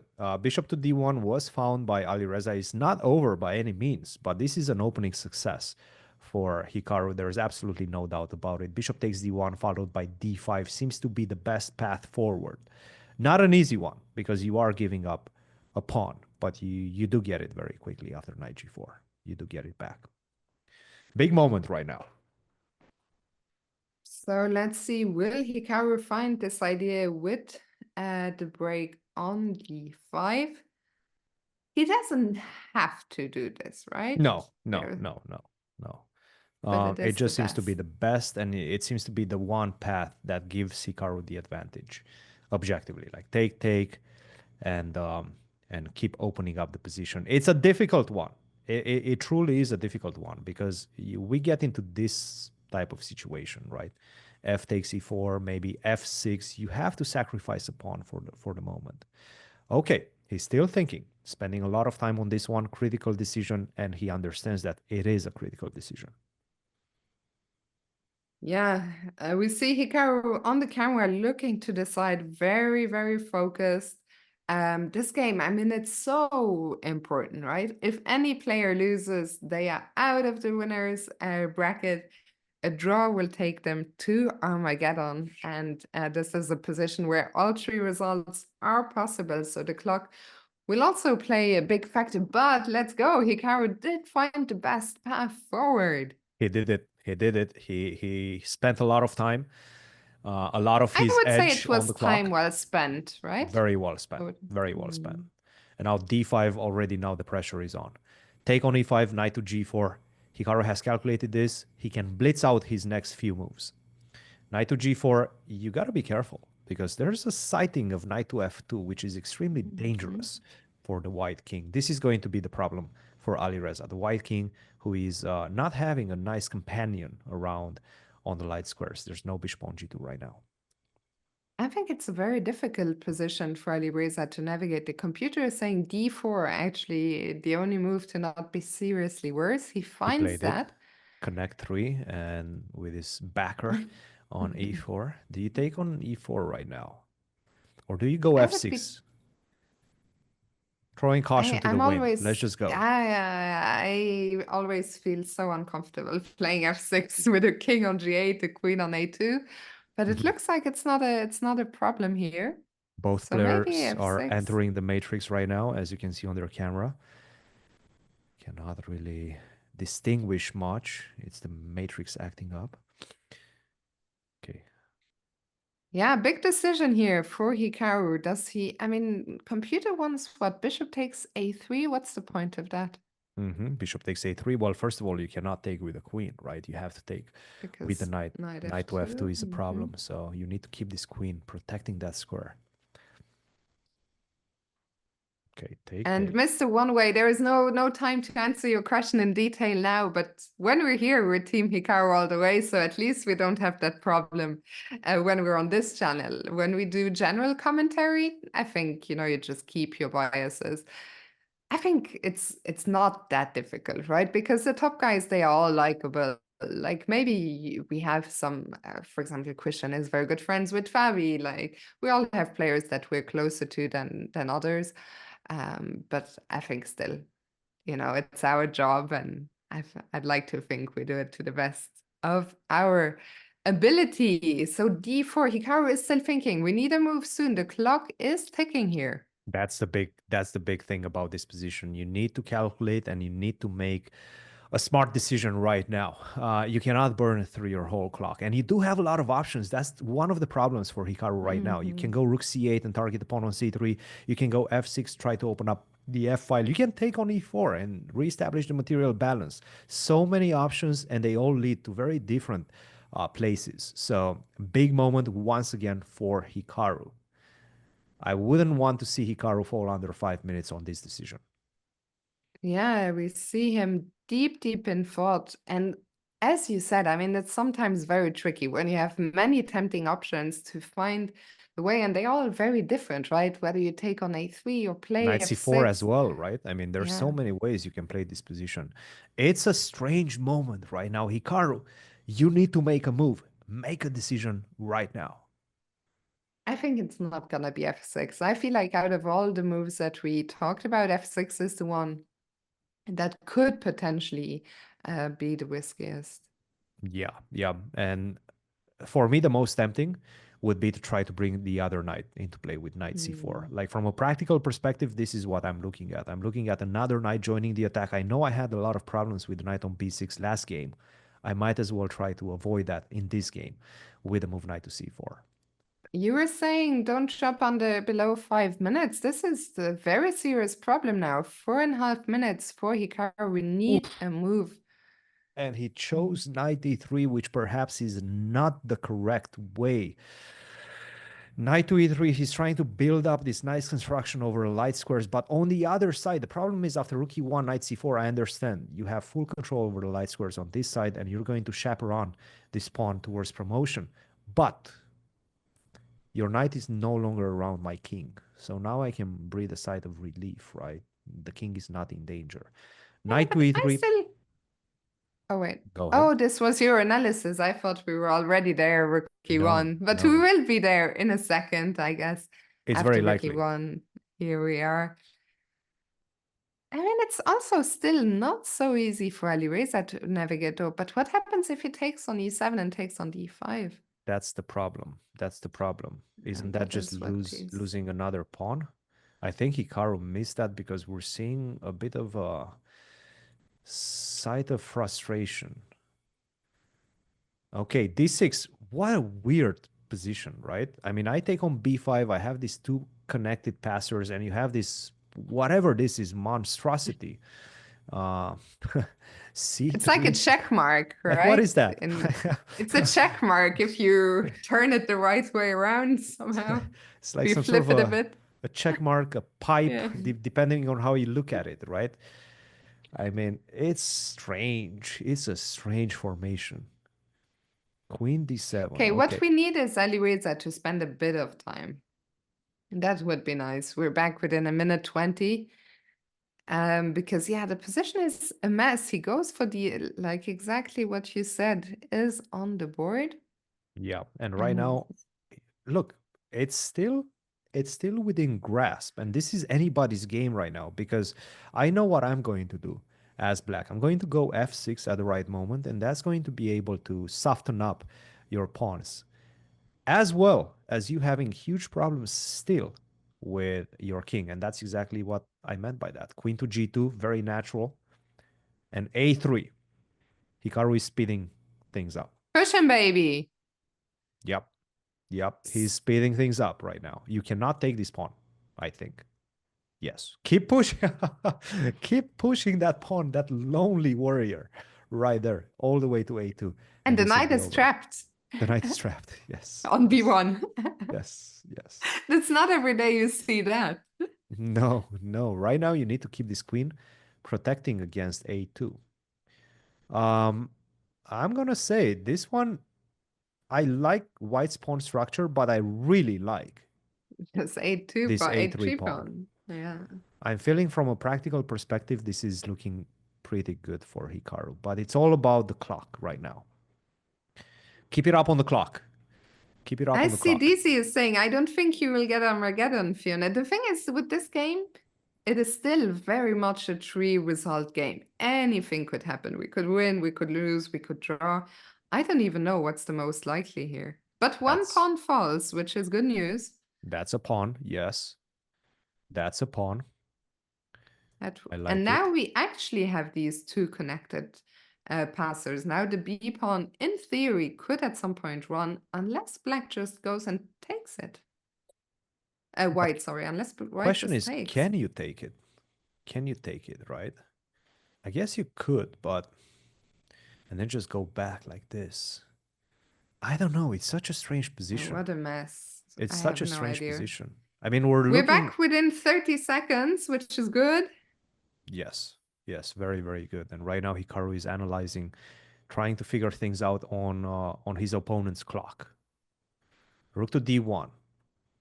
Alireza Could we does see not... a repetition potentially? Rook c1, queen d3. Maybe. That's an option. Yes. Yes. You can try... Yeah, rook c1, queen d3. That will throw the game into the Armageddon. That will throw it into the Armageddon. The question is, I don't even know what the players want. Like, is one of them... The computer is saying 0-0, which is easy to say, but the position is so complex, and I'm not sure. Does Hikaru think he's better? Does Alireza think he's better? Like, I wonder how the players evaluate this position right now. Yeah, no, this is a big decision right now for Alireza. Is he going to go rook to c1 and try to force the repetition, which he probably will force the repetition. I don't think he He's wants to go lower on the clock, actually. Exactly. Or you go knight f4, but that's a big decision because moving the knight away from the pawn, that could spell trouble in later phases of the game. So huge decision right now, knight f4 or rook c1. What do you think he's going to do, Fiona? I think, again, like in the previous game, the longer Alireza thinks. I mean, even after rook c1, I'm not even sure, does Hikaru have to repeat? Rook c1. I think we're At seeing a least repetition. he's inviting it to repeat once. Yep. It's a draw.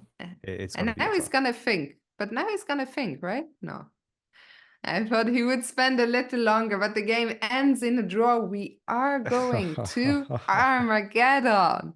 The one thing I wanted to avoid. Oh my goodness. So how does this work? Are they gonna bid for a time right now? I guess we will not see that, right? They're bidding for the clock. First of all, let's take a look at the last game between Magnus and Erigaisi. I'm not 100% sure when they will bid for the clock, but this one is Erigaisi who's is in a must-win situation, right? Exactly. And he has a better position. Yeah. But what a mess as well. We just came from a position with crazy passed pawns. I mean, Magnus has a pawn on e3, but Arjun has this majority on the queen side. The pawn on b6 is very close. That's if we right. can eliminate the one lone pawn on b7 stopping it. I That's mean, right. No, Magnus also down 30 seconds on the clock. And he was even more winning apparently after c5, but that's a story for a different time. Big moment right now. I mean, look, Arjun could be forcing Armageddon after that incredible save in the previous game. I mean, what a turn of events if he wins this one. Crazy. Apparently somebody is... Rook No. h2, bishop e2, and that's winning. This is right Oh now my winning for God. Arjun Erigaisi because there's no way to stop me from going c6, b7. This is right now, looks to be over if Arjun finds the best moves, and he probably will. It's easy to find the best moves, at least in the Check. previous position when you only have one move. It's like, okay, Check. bishop f1. Check followed by c6. Do not allow e2. So c6 allows e2, and that might be problematic. So c6, e2, rook f6, bishop f5 is actually I winning thought for he black. played it when you put it on the analysis. No. He needs to give a check. Is the only move. Otherwise, you lose. You need to give a check first. But is it that hard? Like, okay, it's always easy when you're sitting at home looking at the computer, but rook f6, I was going to say, looked quite obvious, right? He found it. Yeah. He found it. We're going to have Armageddon, Fiona. We're going to have two Armageddons. Armageddons. Wow. Incredible. And I mean, Magnus, Magnus is not happy. Yeah, he's going to be kicking himself so much. Yes. About that endgame. c6, just push p is over. Push the p right now. You could go king e2 as well, but there's absolutely no reason to do so. Just push p. Yeah. The thing is, with the king on g3, you also get checked whenever I promote with b8. And Magnus, we can see it from his reaction. Yep. He knows this one is gone. And it wow. resigns. Wow. Unbelievable scenes. Arjun Erigaisi striking back in the final game, forcing Armageddon. Do we already have some information? As soon as we have some information on the times that have been bid, we will let you know. But that's right. I wonder actually if they will start both Armageddon games at the same time. For the fans, it would be a lot nicer if they didn't. But let's see if the games are gonna be staggered or... And the Armageddon bids are going to be very different, right? Yeah. What's your Armageddon bid? If you need to bid right now, 10 minutes, how low will you go? Get low. No, I've never thought of that because I've never been in such a situation, and I probably never will be. But I would not go too low. I'd go like, what was it yesterday? Did you say 6.5? Alireza got 6 minutes and 30 seconds. For me, that was extremely low. Yeah. No, I'd go like 8. 8 minutes, yeah. That would be my bid as well. 8. I think Fabiano's was 8 and a second, 8:01. But how does Armageddon even work? Care to explain? Yes, so the players are now bidding for time. Basically, whoever bids lower will get black and will get the amount of time that they bid. What does white get in what does black get in return for playing with less time is that they have draws. So black is enough, draw is enough for the player with black to take the match. White will be in a must-win situation. Fiona, we're being told that Alireza and Hikaru had the exact same bid. So they have to rebid right now. You see them smiling right now. They had the exact same bid. That is so funny. And they have to do it again. I don't know what that bid was, but this is what we're being told right now. That's hilarious. Yeah, we see them laughing. That's crazy. Do you think one of them is gonna repeat the same bid? Now that would be something. That would be something. Actually, That in Weissenhaus at the technical meeting, there was a very long discussion what would happen if the players keep bidding 10 minutes. Because you can bid 10, right? If you want to play with white, you can bid 10. And there was a very long discussion about what if players bid both 10? this They is said one they of would those do it. one of those examples which chess players just like to play for absolutely no reason. I Because know. I will bid 959 and I'll take black any time of the day. Yeah, I mean it makes zero sense to do that. It's a discussion, a hypothetical that chess players love to just argue about. Yeah. I mean, at some point, Magnus was like, this isn't gonna happen. Like, let's just move on. I mean, it's such a ridiculous thing to say to do. Hmm. Okay. So, did we get any? We see Alireza snacking away. Did we get any results? Let's see. We don't have the bids yet. We don't have the bids yet. We do have a potential break coming up. Would be interesting to know.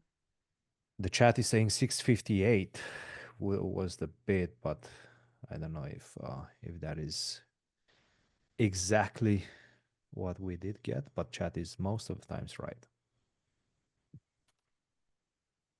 Yeah, chat. I mean, I was always told I believe chat too much, but I think all in all, you know, they're quite reliable for information.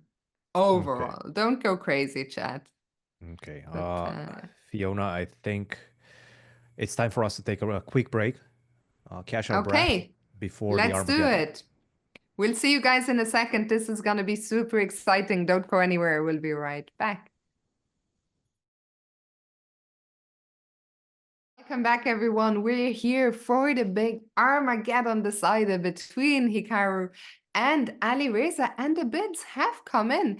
And Christian, I'm completely shocked. Hikaru, after both initially bid 619, Hikaru went down all the way to 601, and he will be starting with black as Alireza bid 607. Did I lose Christian or am I disconnected? I think it's Christian, right? Can you guys hear me? I was thinking, like, the whole time I was speaking, I was like, oh, he's just looking at his phone this whole time. We have the game. He's back. Should we go back? Yeah, I think we lost you for a second. Hello? Christian? Earth to Christian? Jaren, you can hear me, right? Okay. My headphones just died. Give me just 1 second. Sorry. That is so funny. I mean, I was thinking the whole time when I was talking, I was like, either I'm disconnected or he's disconnected. Can you hear me? Hello? Here we go. Testing. Oh, you can. Welcome back, Christian. I was like, are we going back? The games are about to start. Are we just about to go back? And apparently we were already back. Yeah, I already ran through the whole thing, the whole bidding. And your camera's frozen actually. And you were looking down and I was like, okay, well, what's going on? Here we go. Sorry about that. And we need to be real fast because Hikaru started this game with a 4-minute deficit on the clock, but a draw will be enough to go through. Yeah, no, absolutely. I think Hikaru, with his bid, he showed that he really trusts this opening, and perhaps the bids are so low because they already went through the opening phase quite a few times. Now, Hikaru knows exactly what he has to do. He's probably analyzed this. We see a quick improvement for Alireza, taking on c6 and then f4. This is a bit of a wrinkle because obviously d5, queen to g2 seems to be the best move right now. How do you like the opening phase in this one, Fiona? Do you think it went well for Hikaru? Sorry, what's the difference compared to the previous game? I did not. I took on c6 as white, so you did not You allow took, this okay, yeah. creation of the a pass pawn. He didn't Which like was a that a big pass pawn. problem in the previous game. Yeah. So yeah, I don't know. I'm mostly just worried. I think the opening is fine. Alireza has to find this queen g2 move to retain his advantage. I think 6 minutes is so incredibly low, especially against a player like Alireza. Yeah, I mean, even yesterday I was in absolute shock when Alireza took 6 minutes and 30 seconds. I really thought something along the lines of 8 minutes would be just fine, regular bid, but 6 minutes is just so low. I am And shocked, like how much these guys want black. Like it seems like they've really decided that having black and draws is a huge advantage. yeah, yeah, of course. I mean, they really trust their instincts when it comes to potentially killing the game. Like they don't believe there's a lot of separation in terms of skill level, obviously, and they might be right because, look, this match has been extremely close so far, and they do believe that it's much more difficult to have the onus of winning, and that's what Alireza needs to do right now if he wants to take Well, this one. And Hikaru, if he hasn't spent any time, which is good. Good news so far for Hikaru.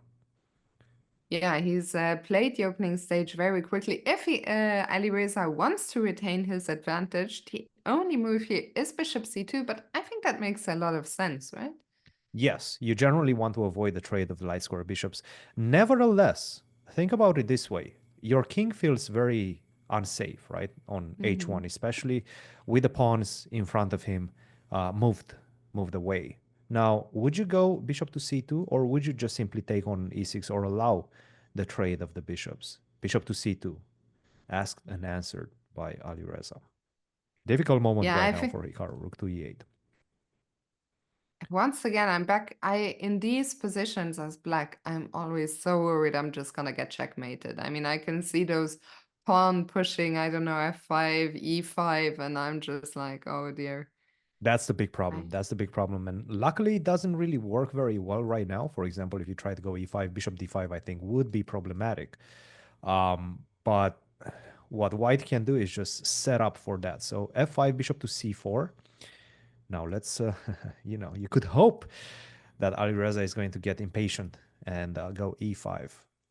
He doesn't have to. That's the problem. He can just simply go knight f3. And not only that e5 is coming, but rook g1 with some pressure on g7 is coming also. So the good news is from a 4 minute initial time deficit, we're now down to just 1.5 minutes. So that's right. on the clock, we're making up a lot of ground. The question is, will the position be holdable? Gave a little bit of advantage in the position. And on the clock, he's looking good right now. Hikaru, that is. Knight to f3, unfortunately. And this is, this is the trade-off. This is the analysis that you need to make when you bid. Am I going to give him enough time to calculate everything and to find the best moves? Knight to f3, knight fd7. I like this move. I actually like this move. Yeah, I mean, the top computer move, once you see it again, it's logical, but bishop c1 is a stunning move. Retreating the bishop, avoiding the exchanges, and hitting h6. Insane, insane. Yeah, if he finds it, I mean, look, it's a good move. I understand it once I see it, but thinking about it in the heat of the battle, that's a completely different situation. So I would just simply play rook g1 in this position. Yeah. Rook g1 a very natural. I mean, it's also strong. It's marginally less strong than bishop c1, but it maintains the pressure. I see in chat someone is saying, at least try to force a draw. That's not easy. I mean, if it was so easy in chess to just He force a draw as found it. Are black, you kidding me? unbelievable. He found bishop c1. Wow. Yeah, impressive. Not I much, mean, he's not a not much bad more to player, say. right? Yeah. He's pretty good. Yeah, Reza is pretty decent as well. But he still needs to continue with this bishop to f4. The whole point of this bishop to c1, forcing the king to h7, is to play e5. But e5, oh my, look at this next move. Bishop to f6 needs to be found by Hikaru right now. Oh my If he God. finds it, he's back in this game. But if he doesn't, it's bad But why news. is he even back? I don't even Bishop here, understand you this give line. up the rook. Yeah, sorry, you give up a piece.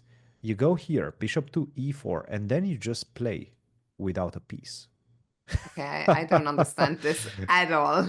This is compensation because of the I mean, weak if king. Hikaru plays, I don't know. If Hikaru plays this, he's just a freaking genius. I mean, I Bishop don't. f6 is crazy. It's insane. I mean, in the final position, we're down a piece, and computer just says, "Yeah, this is Yeah. roughly even." He Like, what played the the hell? most natural move, king h8. Yeah.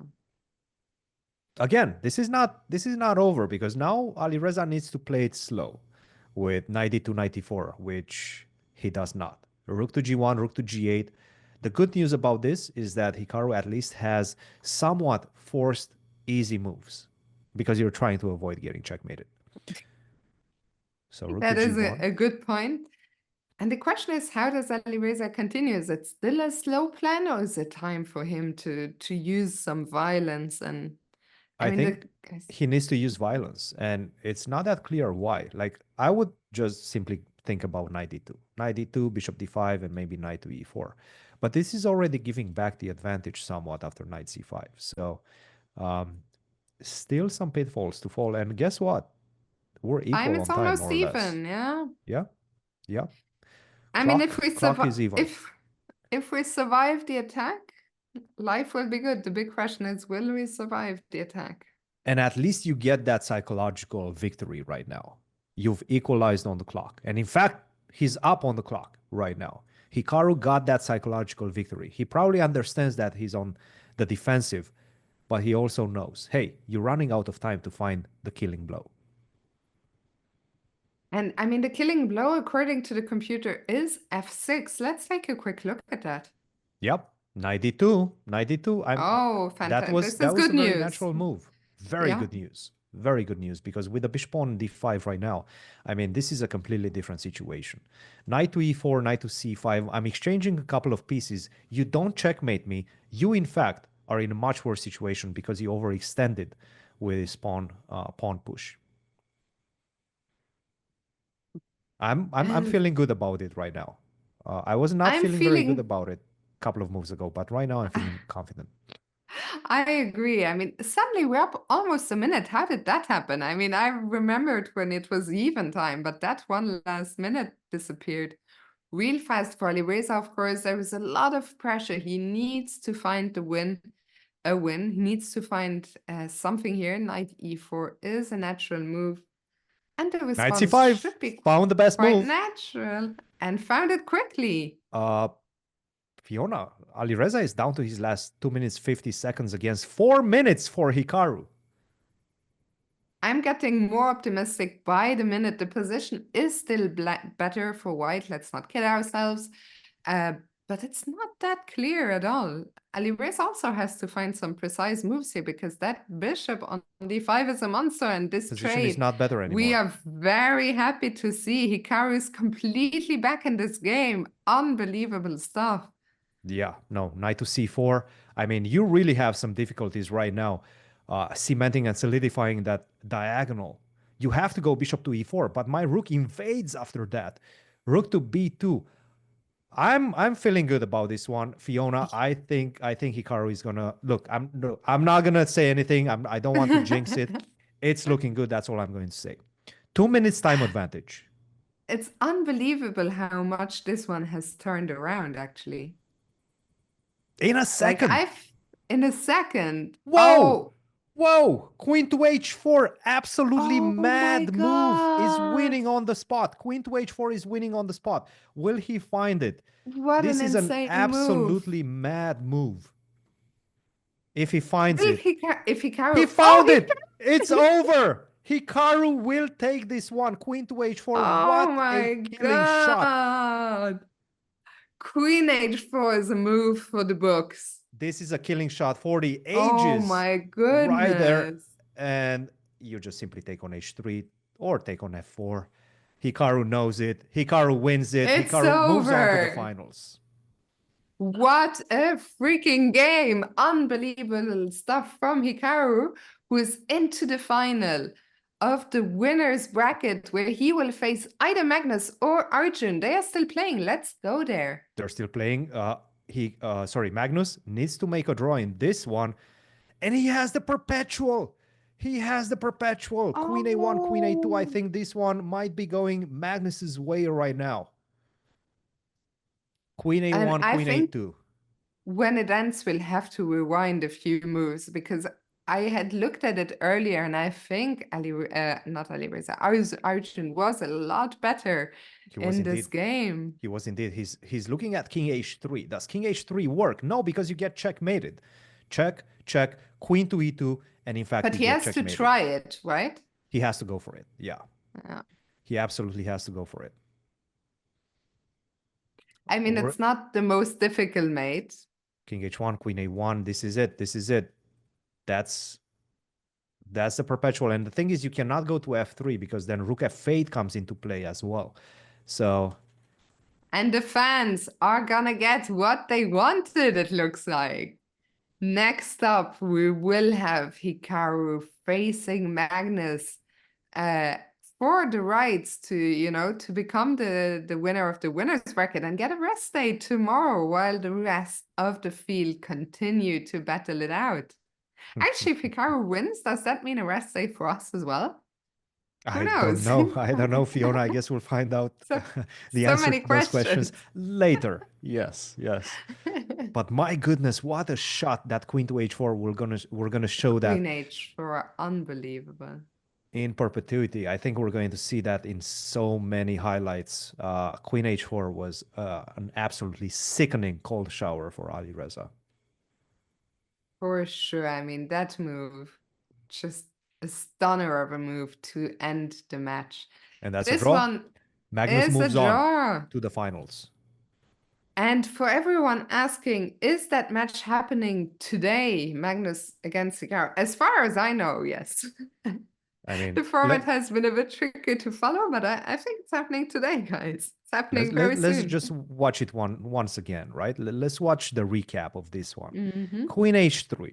Alireza is thinking, I'm sacrificing on H6 next move. You're getting checkmated, buddy.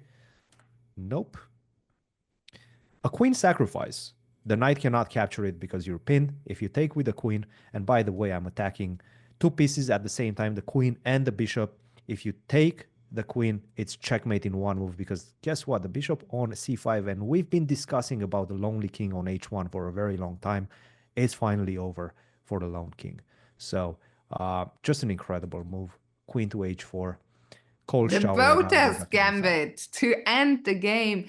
And Christian, I just see Arjun looks so disappointed. Can we rewind a few moves in his game as well to see? Absolutely, absolutely. Just how winning was he against Magnus? Let me get back to that game. So obviously Magnus, with a minute on his clock right now, just played this move king to d7. Apparently taking on e4 would have given Arjun the advantage. Take and rook to b1, and now try to go for rook b7, some checkmates. This is not easy in the heat of the battle, and also this is not completely over by any means. Rook to b1 he played, e3, bishop e1, f4. Magnus was doing everything that he needed to try to get to the king. Rook b7, bishop c7, bishop a5, take, and queen to a2. This is what he missed. Perhaps he had some better ideas, but this seems to have been the biggest advantage that he had. And it wasn't easy. I cannot fault him too much for going rook to b1 instead of taking on e4, which, to be honest, might even be fine. For example, rook b7, bishop c7, and now bishop to a5, and you don't have the pawn on f4 yet. So maybe this was the winning alternative. So a missed chance for Arjun, but it wasn't. I thought maybe, it was a completely winning position. That was not the case. So we will get ready now for the winners final between Hikaru and Magnus. I see a lot of people still asking, that's tomorrow, right? No, that's happening very, very soon. I think within 10 minutes. Today, right now. We are going to take a quick break to refuel the batteries before what promises to be a spectacular final. Magnus against Hikaru. We'll see you guys very soon. Don't go anywhere.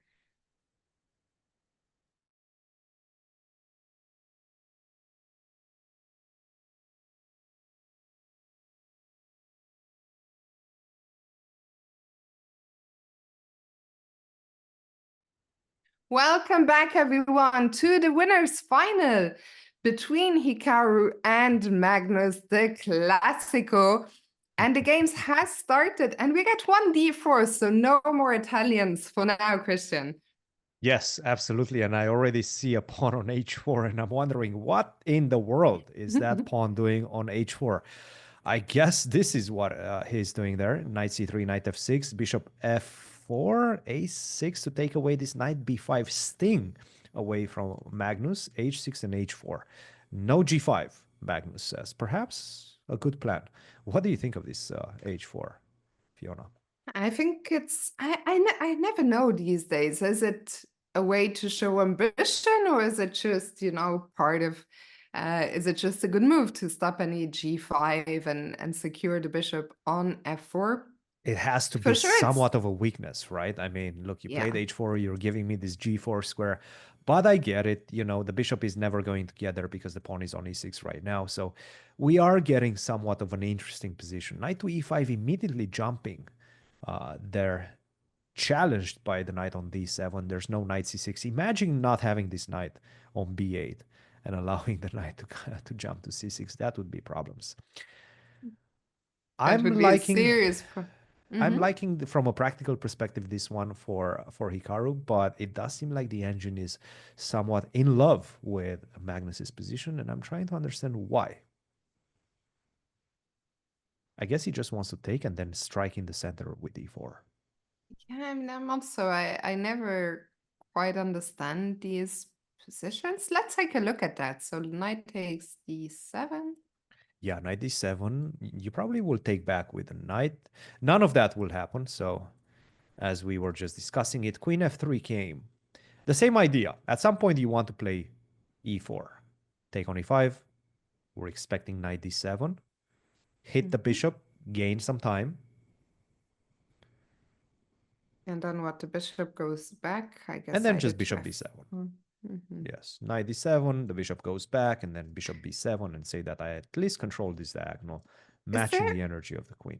Actually, is white going castle queenside in this game? c5. I think white wants castle queenside. Yeah. c5, queen g3. A sighting of bishop c7. What a messy. I mean, if white goes queenside here, black is never going to cancel queenside, I don't think. So we're going to get something. No. But what will happen with the black king? I mean, how do you get your king to safety as black? And that's why white played the move queen g3, because he wants to keep an eye on the pawn on g7. That basically stops me from going bishop e7 castle. You lose the pawn on g7. So you need to deal with that. How do you deal with that is the big question. If you go g6, I go h5. It's not easy. It truly is not easy right now. But if I go g6, you go h5. Can I go g5 there? So let's go castle, right? Top, top, pop. Bishop c7. Yeah, we could be seeing something along these lines. And just to confirm for everyone wondering in chat, it's still a best of 4 since we're still in the winner's bracket. All the losers bracket matches are best of 2, but this one is a best of 4. Absolutely. And Magnus right now, by the way, this is also a Team Falcons versus Team Liquid first encounter in the chess world. And I think an encounter that we will be seeing for the next few years for sure. I mean, it's very exciting times for the chess world with everything that's happening now. The World Cup this summer will be quite a spectacle. But first, let's see what happens here. Rook c8 gets given a question mark, but feels like a natural move to align your rook with the opponent king. Yeah, and the question mark was given because of this e4, because of the fact that I'm really trying to open things up against your king and against your queen stuck on d8 for the moment as well. So take. Now this is basically a a knight sacrifice, but you cannot take there because now I take, you give a check, I hide my king behind in front of your pawn, and if you take this, this is just mating 2 moves. So unfortunately Yeah. for black, you cannot accept the piece sacrifice. So now things become a bit more tricky. I'm not gonna lie, I'm very worried about our king on Yeah, e8. yeah. Maybe for good reason, Fiona.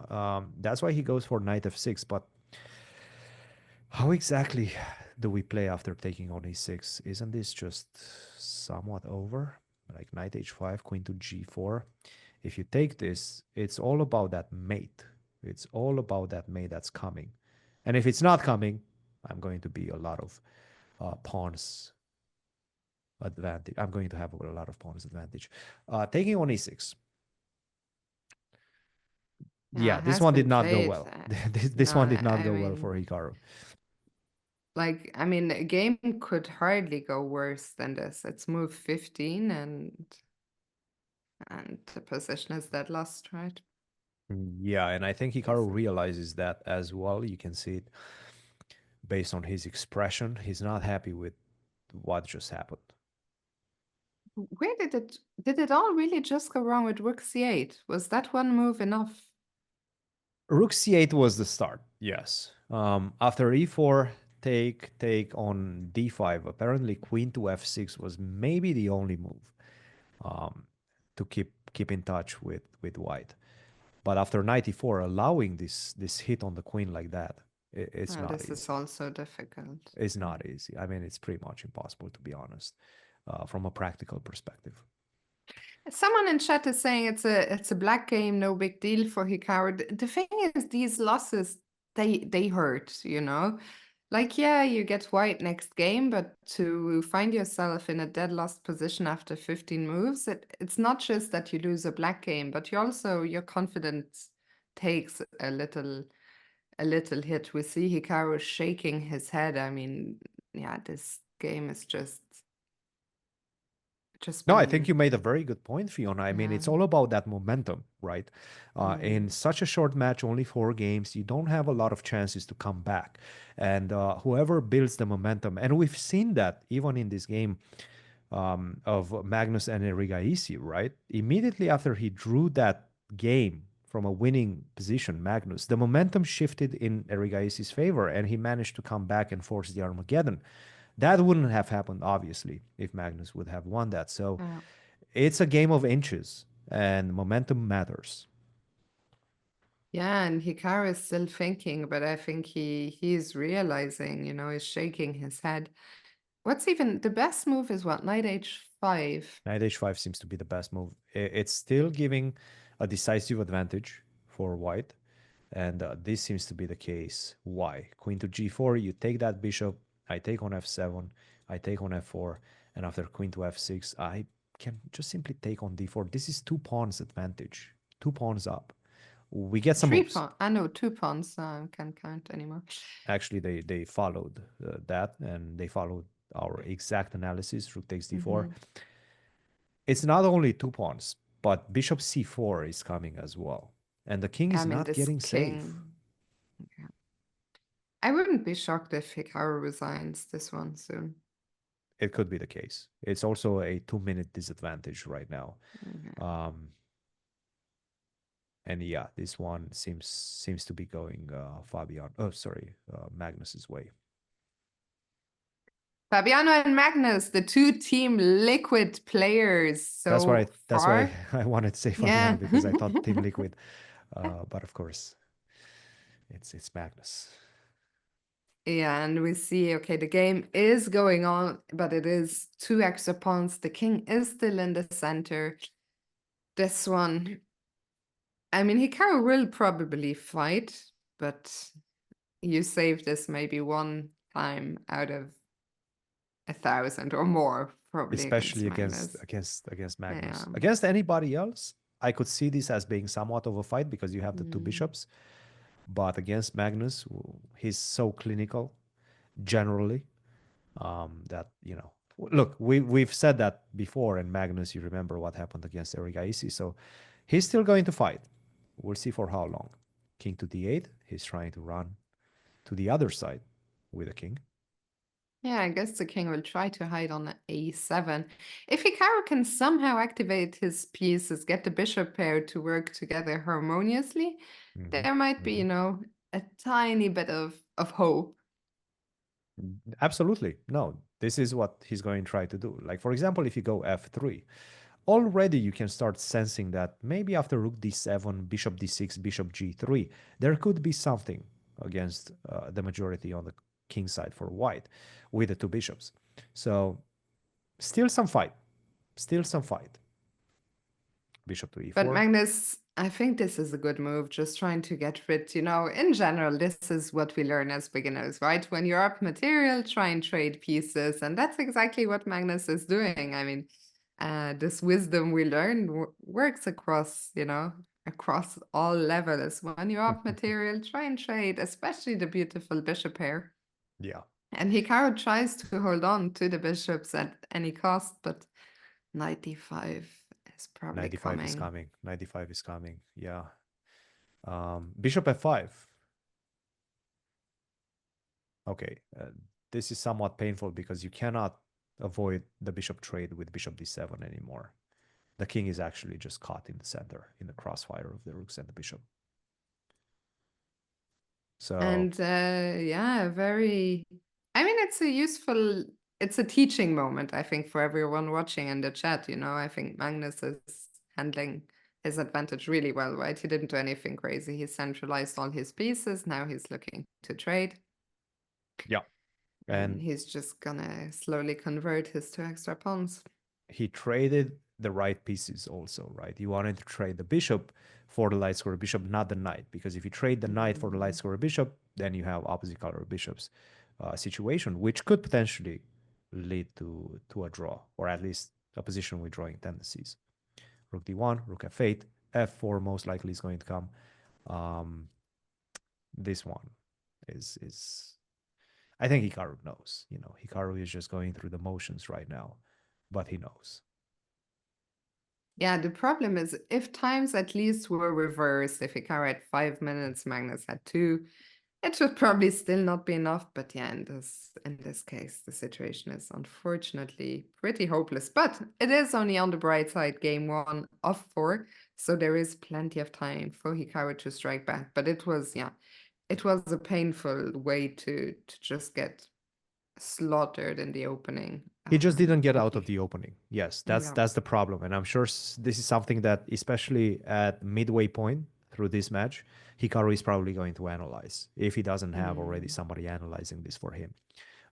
Because he knows that Magnus, most likely, I mean, why wouldn't he repeat what he already done and what gave him a decisive advantage so quickly? So he will have to do some adjustments at the I break. mean, it's unbelievable how well the opening worked out for Magnus. And another useful teaching moment for people watching this is, the trouble you can get into when you don't try and get the king castled as quickly as possible. To the top GMs, it happens rarely, but every now and then, like in this game, we see the dangers of, just leaving the king in the center.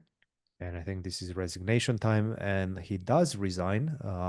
Magnus takes the first game. Best of 4. Right now, Hikaru will be having the white pieces, and he need to strike back. Yeah, I have no idea. Do they just play more or less immediately? I'm looking. I've completely lost track of what's happening in the losers bracket. I guess and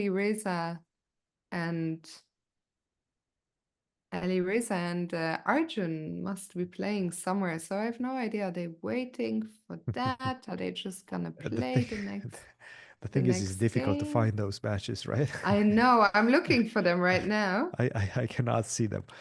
I No, cannot find them. I know if you go only active games, if you toggle that on at the Right, top. right. I like that. And there we have it. Yu Yangi against Jan Krzysztof Duda and Jan Nepomniachtchi against Andrei Yasipenko is still going. Correct. I don't know exactly what the score is in this one. I Um, guess I guess the winners of those matches will play against Alireza and Arjun. Perhaps, yes, Probably, perhaps. right? So now we have what seems to be Yu Yang winning his game. I'm not 100% sure about the match situation, but Yu Yang Uh, might be. it's actually the first game. This is the first game. Okay, so Yeah. Yu Yang will be taking the lead most likely in this one, and Nepo against Esipenko. It seems to be just more or less equal. Maybe Esipenko with a slight edge, but we don't think this one is going to go anywhere. Yu Yang, yeah, I mean, I was thinking for the guys in China, those are some late nights playing in this Chessable Masters. Yep. Yeah, yes, they are. Yes, they are. I think it's like about what 1 a.m. right now for players in China. So definitely a long day at the office. So Yu Yang won his game, draw agreed between Nepo and Yesipenko, and we have no more active games, which means that surely Hikaru's second game against Magnus will start Is most likely just about to start. Yes. very soon. Most likely just about to start. And this is the moment again when Hikaru needs to understand, hey, look, nothing is lost. This is the first time that he's down in the match. Mhm. I don't think he was down. No, he was up against Alireza, and then Alireza strike back, and then finally it ended in the Armageddon. But plenty of chess still to be played, and with the It's white actually pieces, Hikaru will so attempt. hard to find the games. I mean, I'm just looking for this match to see that they already bring up the second board. I Not think. really. Are we going to see a B3? Are we going to see the B3 warrior strike back? I'm very curious to see if we see B3 because surely Magnus also had a look overnight. Um, at least to get some idea, like he could know, of No, no, I don't course. think he did. No, You no, no, don't no, think? no, no. I don't think he did. I mean, you generally don't go past your first match. Hmm. I think you just simply don't think too much about it But if past your first Hikaru, match. like, if you have someone working for you, like, I think it would make sense to at least have some idea what you're gonna do against B3 if that's the only thing Hikaru played. Give PH some Let's homework. give him some homework. Yes, Because Magnus, surely he is thinking, okay, I'm gonna beat Arjun, like, and then, okay, regardless actually of the result. No, that's not true. I was gonna say regardless of the result, he was gonna play Alireza or Hikaru, which is not true, but I'm sure Magnus always, at least thinks or hopes he's gonna win. And absolutely, then, okay, he has two guys, right? Hikaru and Alireza. And absolutely, if one of them played the same thing every day, it makes sense to at least ask PH to, just give him some ideas too. But I don't know. We'll probably never know. I'm just what's the word? Theorizing, philosophizing. Anyway, the players are back. I think We we're just see doing them commentary, both. Fiona. I think that's what we should be doing. But yes, it's Magnus right now with the black pieces. Most likely will be facing the B3 sharp sword of Hikaru. In I'm fact, gonna predict it's not gonna be B3. you don't think he's gonna go B3? I Okay, think it's okay, not gonna okay. be B3. Oh my god. That didn't take long. Timing. That No, didn't take not long. really. Sorry, sorry, Fiona. Yes, B3, D5. And this is a different approach. We don't see this bishop F5 allowing this knight F3, knight H4. Seems like Hikaru was comfortable with that. We have something different. And okay, I guess I'll at least get an answer to my question of Magnus. Like, we will not know how well was he prepared, but if he plays the openings quickly, like it looks like he has an idea of the setup he wants to go for. Mm-hmm, mm-hmm, mm-hmm. But Uh, he's Go ahead. No, you go ahead. So again, once again, we see this structure with the pawn on c4 immediately targeting the pawn on d5, but with the bishop on b5 this time. Generally, that bishop was still on f1. It's a bit different because most likely we're going to see something along the lines of a6, right? And that bishop will be forced to make a decision. Do you take on c6 or do you go back and at least lose a tempo? Well, would you do? I would probably take on c6 if he does decide to go for a6. Now, a6 right now in this particular moment, I can also take on d5. So I'm thinking about this type of pawn structures. Now I go back and then I go d4 and I fight against the isolated pawn on d5. Knight f6 was played. No isolated pawn. Maybe a good decision by Magnus, but still something that should be encouraged for Hikaru as well. d4 is coming. You know that's the idea. d4. The problem I think that Hikaru has a bit is after d4, you could very easily, after a trade, see a completely symmetrical position. And Hikaru is going to have to win one of the three games in general in chess. We always try to play for win more with the white pieces, but there are only two white games. So what I wonder is, how do you unbalance this position? Yeah, I don't think it's going to be a game of unbalancing it because, to be honest, I don't see how that can be achieved. But what I think is going to be a game is going to be a game of grind. You're going to have to try to grind water out of stone. And that's usually, Magnus's playground. We know that. He's known for doing exactly that. Hikaru will have to channel his own ideas, his own Magnus in that one, and go queen e2, rook d1, maybe transfer this bishop back to b1, looking at h7, and then go for d4. That's what I'm expecting. Again, key is to stay up on the clock. This is what I'm not really... Why is Hikaru... Hikaru is daydreaming right now about something. I am not really sure about what, but maybe about chat. Maybe he's daydreaming about chat. That sounds very wrong, especially in this match situation. But the daydreaming has come to an end, and knight a4 has appeared on the board, targeting the pawn on c5. So do you just play b6 to defend it, or? Yeah, b6 or a6. b6 or a6. Okay, he decides for b6. That's a concession. That's a slight concession right now. Because we can go bishop a6, right? What is happening? I love the camera work What by is the Jaren. camera? What's Jaren doing? Oh, that's Hikaru watching Hikaru. Do you have Hikaru Fiona doesn't watching include. Fiona in the back? Do you have Fiona watching Fiona? I love that Hikaru looks completely unimpressed, as if he knew what was going on stream. And he's like, okay, whatevs. So knight c3, bishop a6, rook c7, knight c3. That comes with an immediate threat. I want to go knight b5, trap the rook. Right? Yeah. So how do you fight against that bishop c8? Probably bishop c8 and forcing a trade of the bishops, or maybe just bishop to e2. What I do like is that, at least right now, we're getting closer on the clock. Bishop c8, Magnus. Obviously, he's good. He will find some really good moves along the way, and he does so. Bishop c8, bishop As e7. he does, yeah. Yeah. Yeah. And I'm still, I mean, okay, d4 is I guess, the obvious move, right? He To wants strike to in the go knight center. b5. He wants to go knight b5 here. Yes, yes. But we just get something completely symmetrical, right? It's not the most... Not the most exciting. That's true. That's what I was gonna say. Okay, at least we have some ideas of knight c6, not while the queen is on d1, but some ideas. Maybe we'll be seeing this, right? Maybe we'll be seeing this transition with, at least right now, a rook for two pieces and some options to maybe invade via the 7th rank. So we could be seeing this. Hikaru is thinking, should I go knight to b5 or should I just simply take on d4 immediately?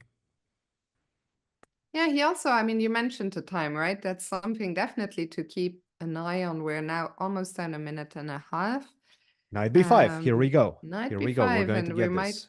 go We're going to down. be getting this transition. Oh, bishop takes d4. Wait a minute. Okay, so he's trying to build this Hikaru's gun on the dark squares. Do we have a special word for that, chat? Not that I know of. Do you know how the Right. fianchetto is called in Hikaru chat slang? You mean The fianchetto, just a the regular fianchetto. fianchetto? Yeah, wow, wow, you know these things. Incredible. Fiona knows. I don't know much, but I do know a few of them.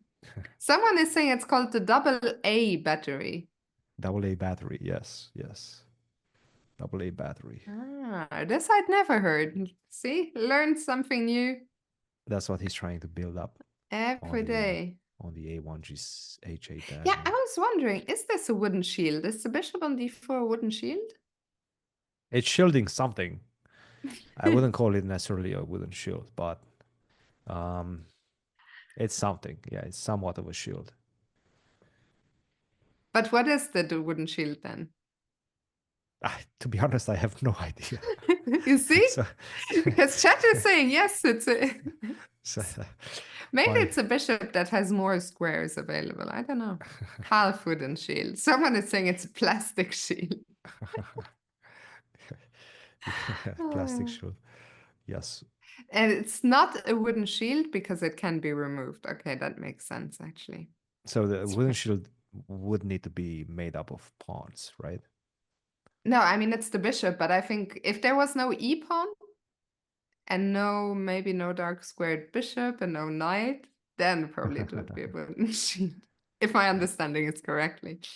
Yeah, What we'll is have to happening? brush up on Hikaru's yeah, we our will. theory. Maybe when Hikaru comes on for the interview, we just ask him about nothing about today, just all the definitions, what's a wooden shield, what's the triple stack, what's the Double A battery. yeah. Yeah, so what I don't like is that Hikaru is spending too much time right now. He's falling down on the clock, 2 minutes. Queen C2, that's the best move. He finds the best move. That's a good start. That's definitely a good start. Perhaps he's worried about bishop to A3 and, denying him this double A battery, which he finds. Magnus Hikaru finds doesn't this. look happy. I don't know I mean, he's shaking his head. Yeah. I don't think he's super fond of I mean, his position is fine. It's just an equal. I think he's frustrated that he doesn't find a way to get an edge rather than not being happy with the position. Yeah, the edge is tough to find right now. But, at least you know exactly what you want to do. For the next couple of moves, you have a clear plan as white, and that is queen b1 or queen to c3 if you allow me to, and then hide the king in the corner. Hide the queen, excuse me, in the corner with queen to a1. So you have easy play for at least the next couple of moves. What is black going to do meanwhile? That's a good question.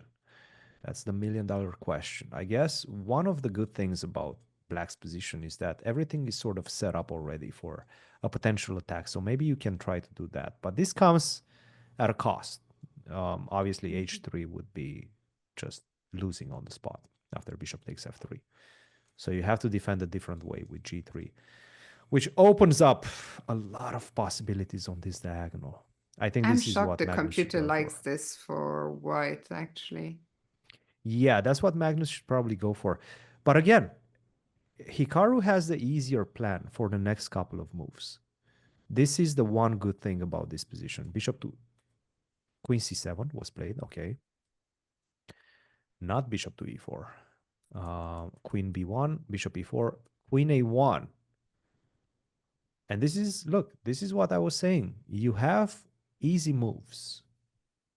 Where is the easy move for Magnus right now? Yeah, I mean, I don't know how Hikaru has done it, but time is suddenly even. He has some pressure in the position. I'm starting to become more optimistic. Yeah, I'm liking this one. I mean, why not? Yeah. Queen to a1, bishop to d4. Look at this nice battery. If you have to take a passive stance, well, I mean, I'm the one getting the momentum. We've been talking about the momentum. I'm the one getting the momentum right now. And guess what? I'm exchanging the light square bishop at the right moment. I will be able to redirect these rooks. For example, you go rook to d8, I go rook c1, which I think was played. Yes, yes. What do you do now? Excuse me, but you cannot go to b7 because of f3 followed by e4, and the bishop doesn't have any squares on this diagonal left. And now the question is, do you go knight c6 or no? That's a good question. I mean, I'm taking the two bishops like this. I think he's going to go for it. I think he will be going for it. And if he's built up an advantage, easier, you know, it's easy for us to say right now, but I think Hikaru just built up an advantage. Mm-hmm. I mean, it's the bishop pair. It's something, right? It's definitely something. Queen c1, rook takes c6, queen takes c6. You will be suffering in this position. I'm not saying that it's a lot. I think But if it's something to Hikaru work can with. keep up some time pressure, he will have some chances. I think that's super important. Yep. Just keep Magnus under pressure, you know, on the board and on the clock. Yep. No, and Magnus doesn't show it. That's one of the things he's very good at. He keeps a good poker face. Mm-hmm. Hikaru, on the other hand, the poker face. There were a lot of questions earlier in the chat about can the players see each other. I assume they are in the same call. I don't know if they'll have the call open They on can one see of each their other for sure. screens. Yeah, they can see each other. I think so. At least from when I was I guess playing so, yeah. the usual play-ins, I can see my Would opponents you on the clock. look at your opponent or would you prefer Sometimes. to not see them? Yeah. Sometimes. If Sometimes I you're look at it. better and you want to see them suffer. Yeah, you want to see the reaction. You definitely want to see the reaction. Okay, so how do we continue increasing the pressure here? At which point do we start pushing P? I guess right now, G3, maybe King G2, get the king out. Maybe A4 as well. Push P on that side. He does want to push P, but maybe with the B in front of the A. So maybe B4, B5 is what he's trying to do. Push P, but with a B. I don't know. Push BP. Like the cool kids say right now, we're just yapping at this point. You know this word, yapping? Yeah, It's a but funny yapping word. has been a word that's been around for because I would know because I'm a yapper, so I've heard this for many years actually. Professional yappers, yes. Queen B5, And Queen C5. okay, interesting moment. Do we want to trade queens or do we want to I would keep not. I would go in with the queen. I Queen would go Queen A6, A6. Yeah. Queen A4. Okay. Okay. Why Queen Goes in a A4? different direction. Magnus really wants to get those queens off. Yeah, But and can if I you go go to Queen, C? but now I go Queen D2, and I think you will have to go Queen C2 to exchange the queens. Oh, that's a good point. Okay, and then I mean that end game. The problem is we haven't. The times are still even, right? It would have been so nice to extract even just a 30-second advantage, but it's not too late yet. I The think end Queen game you'll C2. play. You'll play. Yeah. I mean, you have to. Bishops. Whoa. Okay. So this is a completely different approach. Now, there's not really any going back from this because the bishop doesn't move anywhere. You get checkmated. You cannot really hide with the king on g1. You get checkmated because of the bishop on d6 controlling h2. So I'm not really sure how you defend against knight d5, knight b4. Magnus goes bishop c5, cutting the connection between the queen and the bishop. I think Hikaru is gonna have to start to be a bit careful. I don't like it when the opponent's queen infiltrates our position, you know, so closely to the king, and we have so many loose pieces. Okay. Okay, so knight I d7 think was let's not trade anticipated. queens after all. Queen d3 next move and just Yes, try and please. grind the Yes, end game. please. Yeah. That's why I think he's gonna go for this one, bishop b4. That's a mate, right? Don't fall for No that. queen d3 now. So let's see. He did play bishop b4, g3, making space. Oh, that's an advantage. Queen c4. Wait a minute. Things are changing and they're Hold changing on. fast. Yeah. Queen Things are c4, changing it's the fast. only move. Let's go, Hikaru. This is the moment. Oh, yeah. No, Queen c4, and the idea being that b5 can be met with Queen e2. And in fact, this is just winning. Let's see. Queen h7. No. No. No. Why? But why is this bad? Bishop c3, bishop a3, bishop b4. Okay, I hopefully they just repeat at this point. I think after It's queen bad h7. because this queen on h7 just doesn't do much. Like there's basically no way to continue. Yeah, bishop c3, and I guess Magnus is okay with making a draw. I think we are also okay with making a draw here. Oh, no, Or he's not okay. Or not. He is not okay. That forces Hikaru to give up his bishop. I think he This is missed a this move. serious problem, yeah. Yeah, I think he missed this move. Easy to miss, obviously. It's time to give the bishop, and it's time to stay not ahead. That's impossible right now on the clock, but stay close on the clock because. Okay, This was such a yeah. tough moment, though, because it was exactly the moment where Hikaru had a shot to take a serious advantage with queen c4, and it was just such a wild swing from instead of being much better, suddenly being much worse. Do you think he can save this one? It's going to be tough. It's going to be tough, but there's definitely tendencies. And again, it's only going to come down to the last few seconds. Of course, Magnus is going to try. There's no way, because he knows that if he wins this one, he takes a very commanding lead into the match. King to g6 is perhaps trying to hide on the light squares. Just stay close on the clock, Hikaru. Stay close on the clock. That's key. Magnus still has to prove it. Like at some point, he's going to have to sacrifice, or maybe go for c4. Yes, c4 and try to go for the a2 pawn. Yeah, I mean, time is the only savior, I think, here, and Hikaru Take. has to speed up quite seriously, right? Oh, take on a2, that's a mate. That was a cute trap. Okay, but do we have... No, How do you get out? How do you get out? Okay, now this is very difficult to win. This is no longer easy to win. But it's not going to come down to the position, is it? This is just going to get become a mad scramble. Yes. I think right now, finally, Hikaru has pretty decent chances of making a draw right now. I mean, he could even win it, right? Sure, yeah. Like if it comes down to seconds, it's about the clock. Getting a dirty flag is not the way you want to win, but at that point you take what you can get. How do you defend this silly pawn on a2? Queen f7. Yeah, queen e6, king c3. He's going towards that. We're down to 25 seconds At some point, you actually are okay. Go king f3. Go king f3. And then try to go for these pawns, right? I mean, one thing that's interesting is black doesn't have the right pawn, right? Black has the h pawn, which doesn't match h1. So in some cases, if you can exchange the g pawn, you can trade queens, and it's a draw. All about the clock.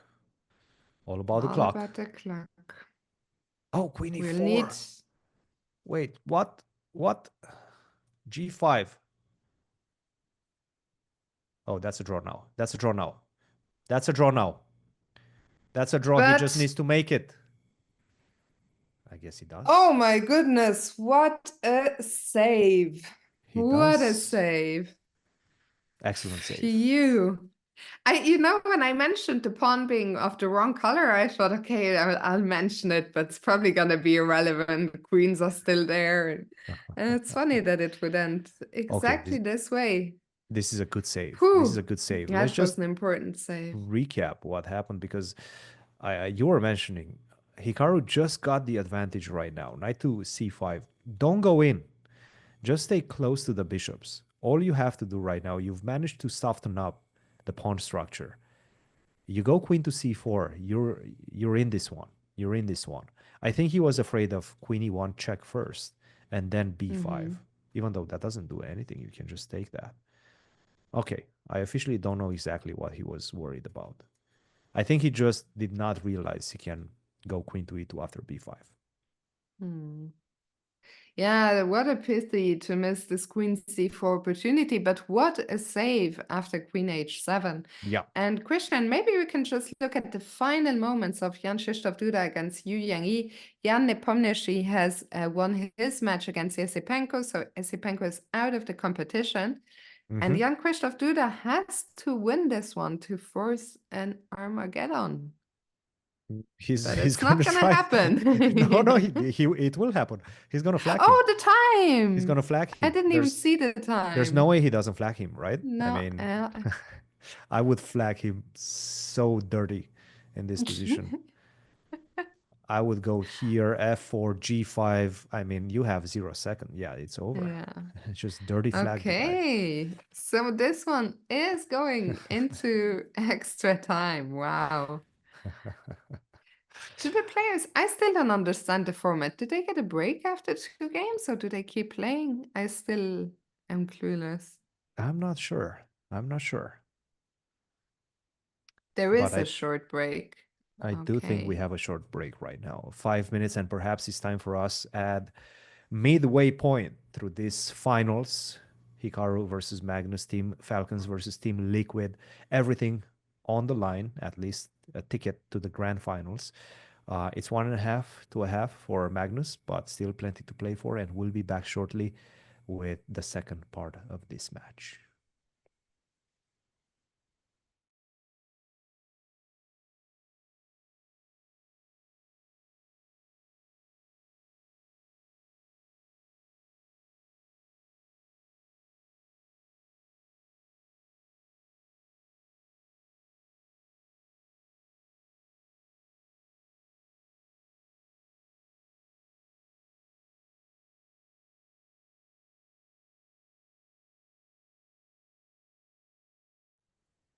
Welcome back, everyone, to game 3 of the winners' final between Hikaru and Magnus Carlsen. Hikaru is currently trailing 1.5-1/2. So, Christian, the most important thing is to not lose this game. Absolutely. Given the fact that he's playing with the black pieces, obviously there were problems with the black pieces. He lost out of the opening in the first game. He didn't get past the 15 move mark in terms of not being a decisive advantage down. So right now, all he has to do, Hikaru, and perhaps this is what he did during the break, he tried to understand how to play against what Magnus brought to the table. So we're going to see a different approach perhaps from Hikaru or from Magnus. He decides to go Magnus for mixes it e4. up. Okay. Yeah, on move 1. I And did we not get. expect this. No, me neither. I mean, when one opening goes so well, it's quite rare to mix it up. But we have a Rui Lopez and Magnus the first to go into the tank after knight g7. Yes, knight. And he probably shouldn't have if he watched yesterday's games, because Hikaru did play this knight g7 move. c6, the bishop goes back to e2 and queen to b6 immediately, looking at the trade of the queens. And this is a very, very topical. You do want to have the pawn on c6 because that stops the knight from jumping to d5. It's very, very important that the pawn is not on c7. So it's one of those positions which I am 100% sure that Hikaru has had in his preparation for the candidates. Yeah, so let's see what he can make of this. The sides are castled. What happens with the pawn on d7? Does that go Yeah, to that's d6? the problem in the position, of course. You have to go to d6. You have to go to d6. Luckily, your knight is on g6, so there's no bishop to f4 to increase the pressure against the pawn on d6. But yes, we're expecting something along the lines of white going bishop to e3. You most likely don't want to take on b2. And Hikaru makes a move that surprises me slightly. Bishop to c5. Why does it Generally, surprise you? because I wanted a defender for the pawn on Mhm. d6. I wanted to see queen drop to c7 and pawn on d6 being defended by the bishop on e7.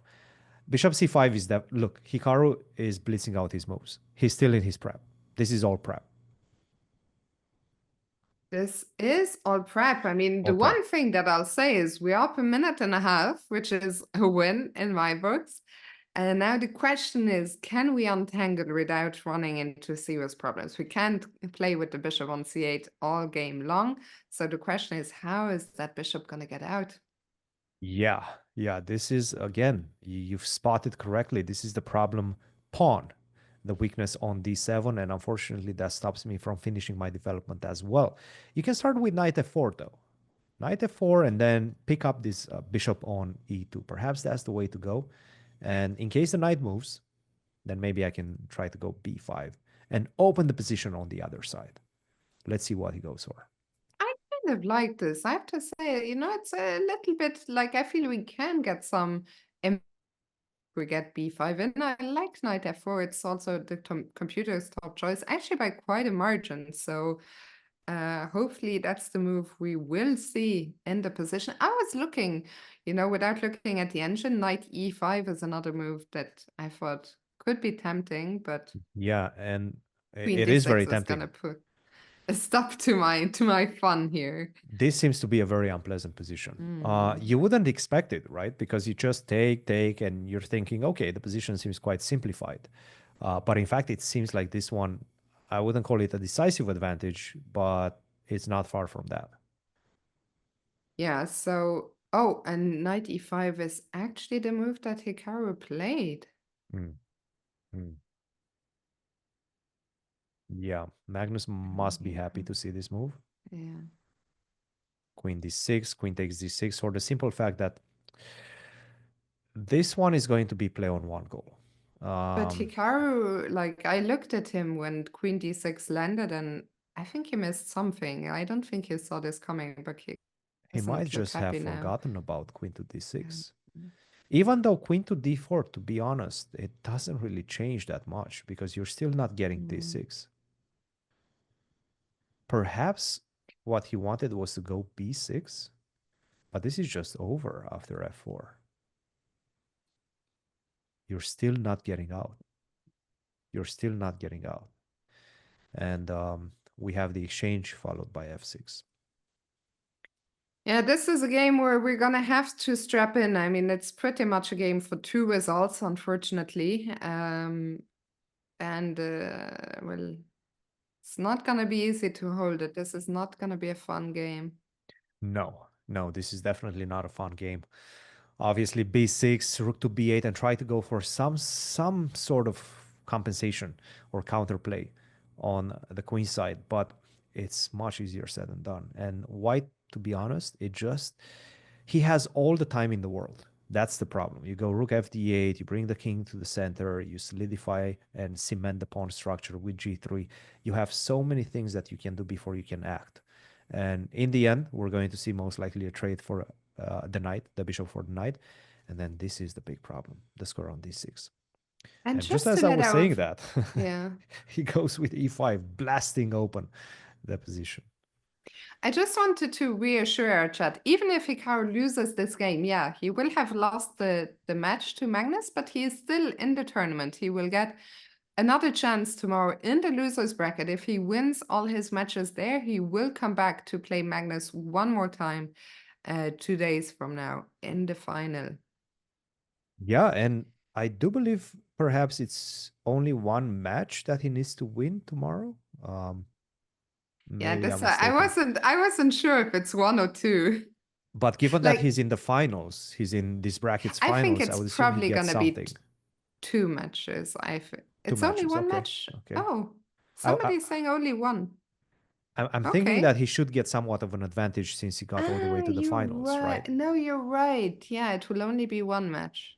Yeah, You so he are will be correct. waiting for whoever comes back Yeah. from Alireza versus Arjun right now. And then whoever comes from the losers bracket. That's my guess.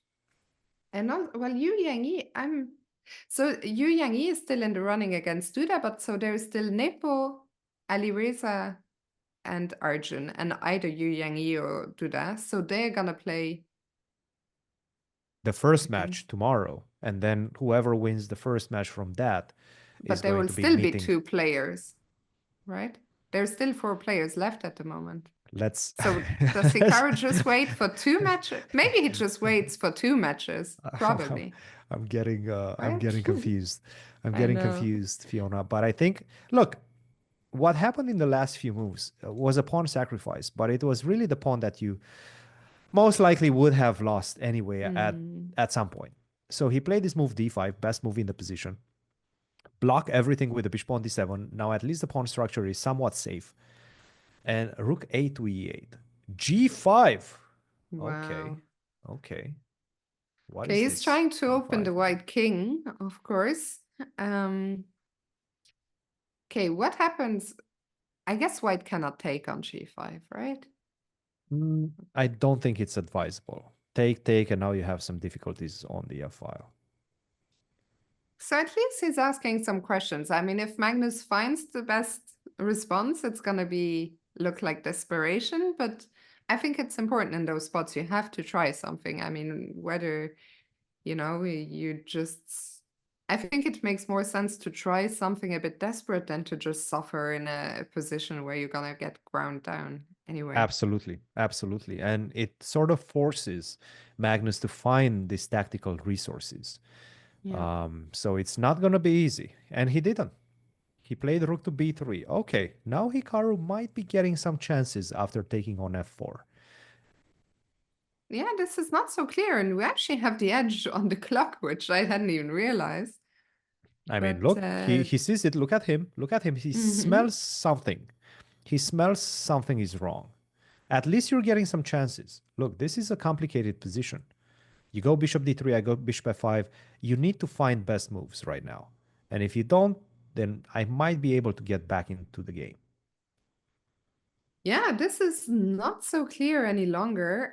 Magnus is thinking here, and Magnus must realize as well that, he let go of a bit of his advantage. Absolutely, absolutely. Right now, g takes f4.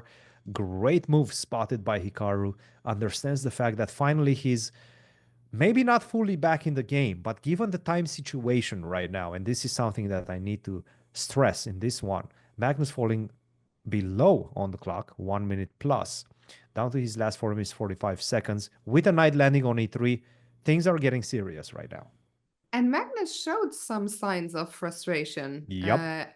I wonder what Magnus missed, but he definitely realizes.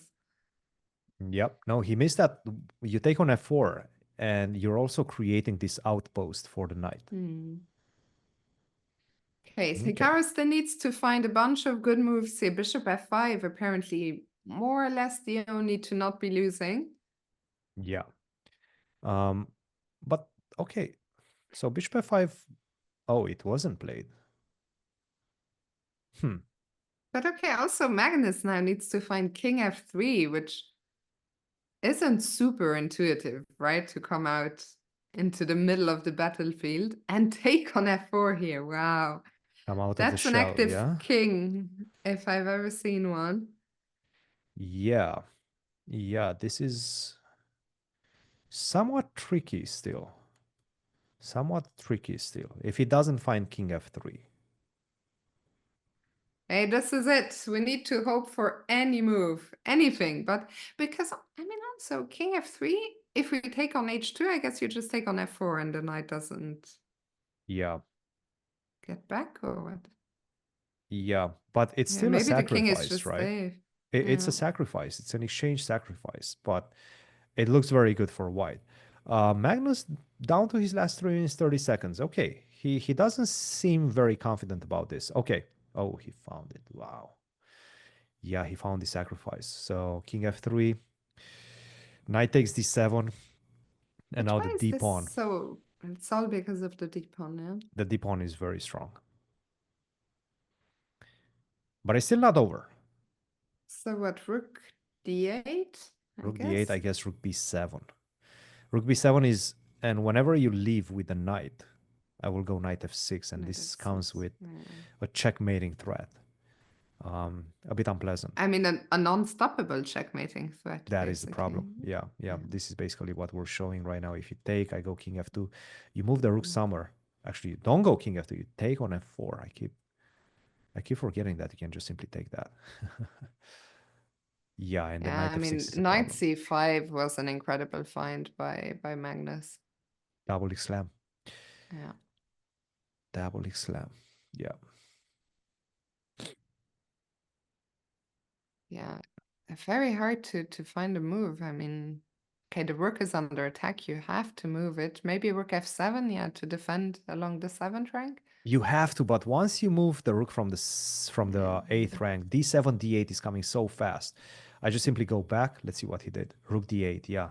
He wants to preserve control over the 8th rank. Oh, Oh, oh, okay. oh. So what, rook e8, the Yeah, only yeah, yeah, move yeah, yeah, in yeah. the position? Let's go back. Let's go back like that. Oh, this is what. Oh, this is what he missed. Take, take, take. Now I can take on d7. No, never mind.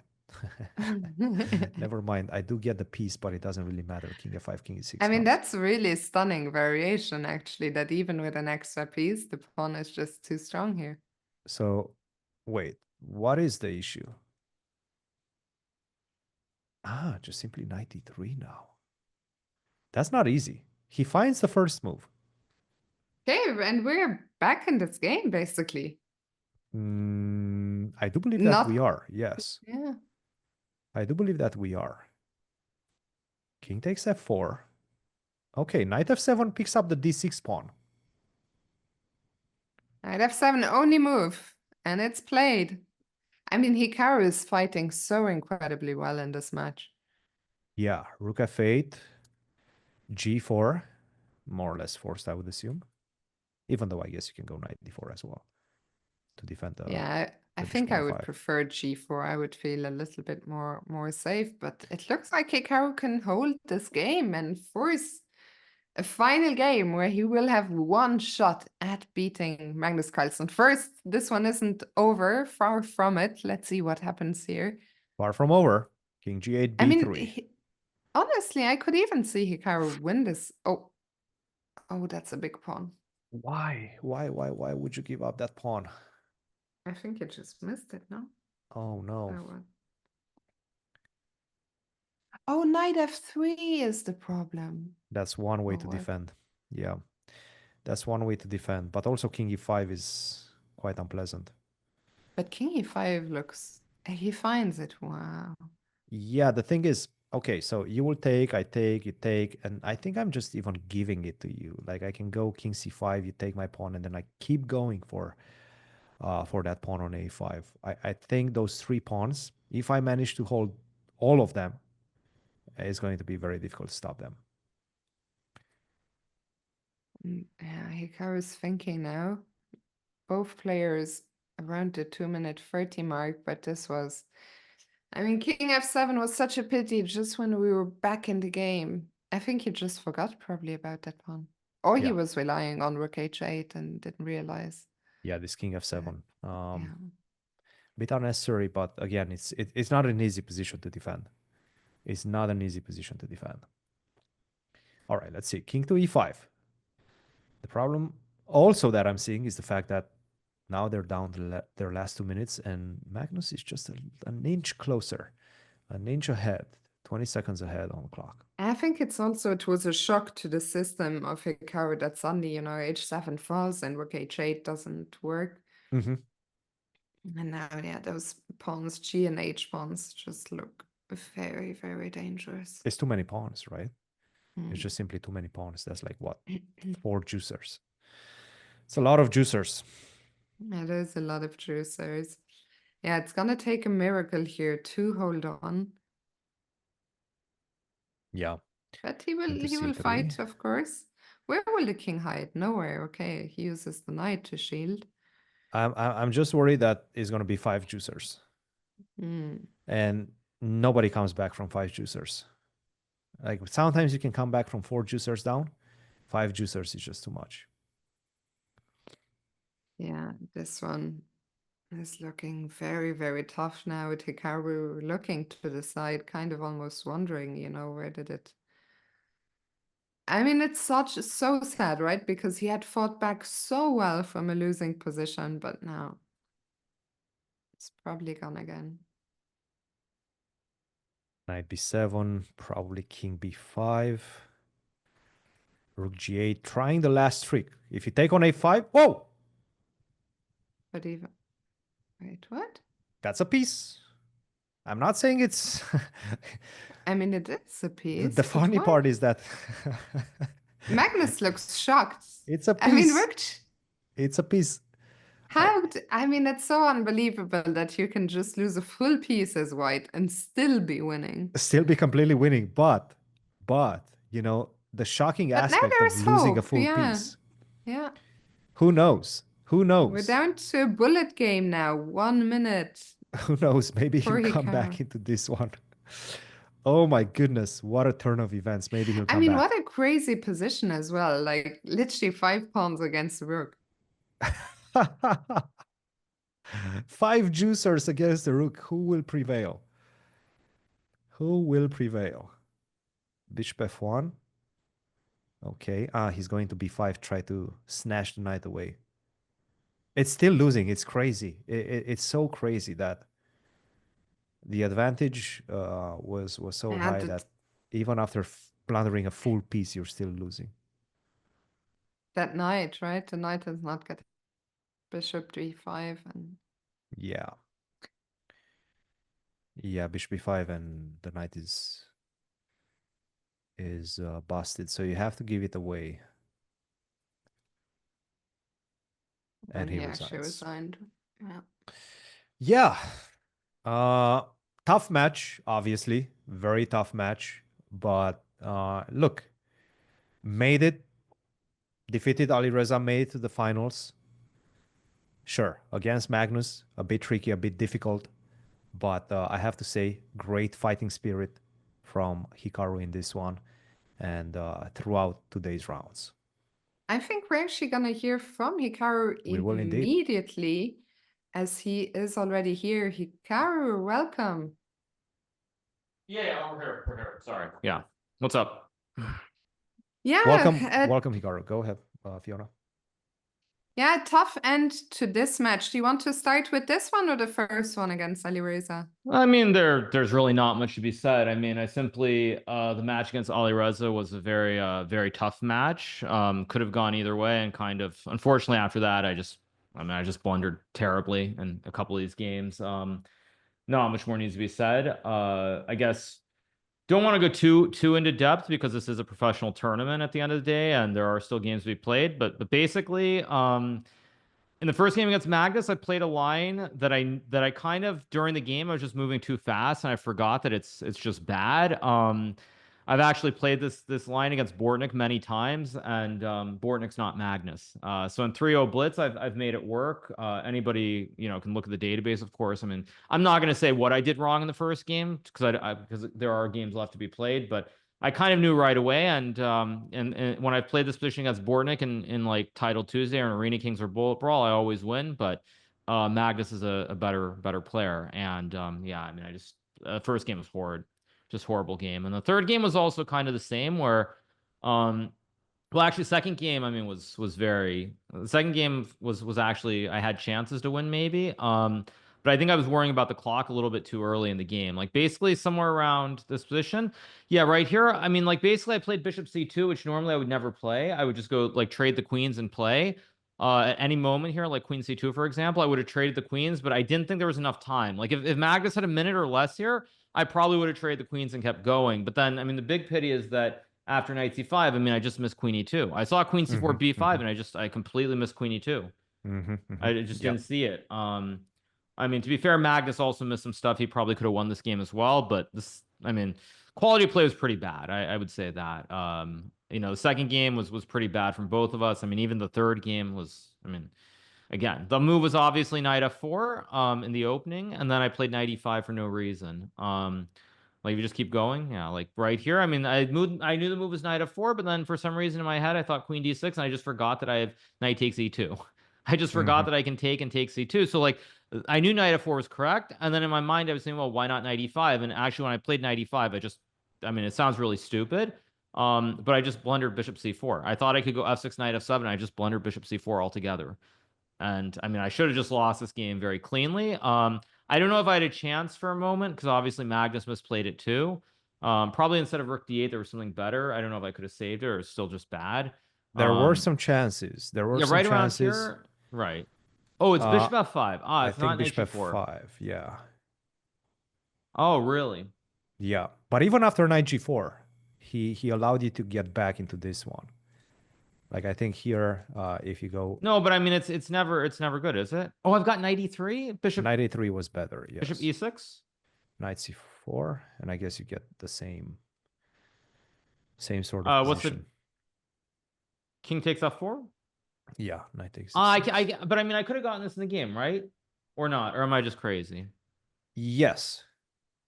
Yes, 95 is a little bit better, but even Oh, here, no, but wait, I get it with a better version, basically, right? Or yeah, you don't something. lose the pawn on c6. Ah, so I get a better version. Yeah, but I mean, it's kind of typical. I mean, it's kind of typical. Like all Magnus games, he makes blunders somewhere, and magically, it's still just an amazing position for him.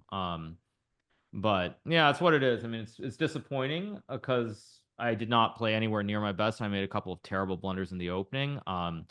But I think at the end of the day, basically, in my mind at least, finishing in the top, winning the match against Alireza guaranteed that I'm going to qualify. So I'm not too unhappy. But that first match was very, very, very stressful.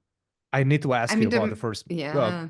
Were you about the gonna first ask match. about? Yeah, I mean, to win the Armageddon in that fashion with Queen H4 must have been very satisfying, surely. Yeah, I mean, but again, like this is I mean, this is also why like people probably expect me to be really unhappy about this match against Magnus, but I'm not, because the match against Alireza could have gone either way. Very easily could have gone either way.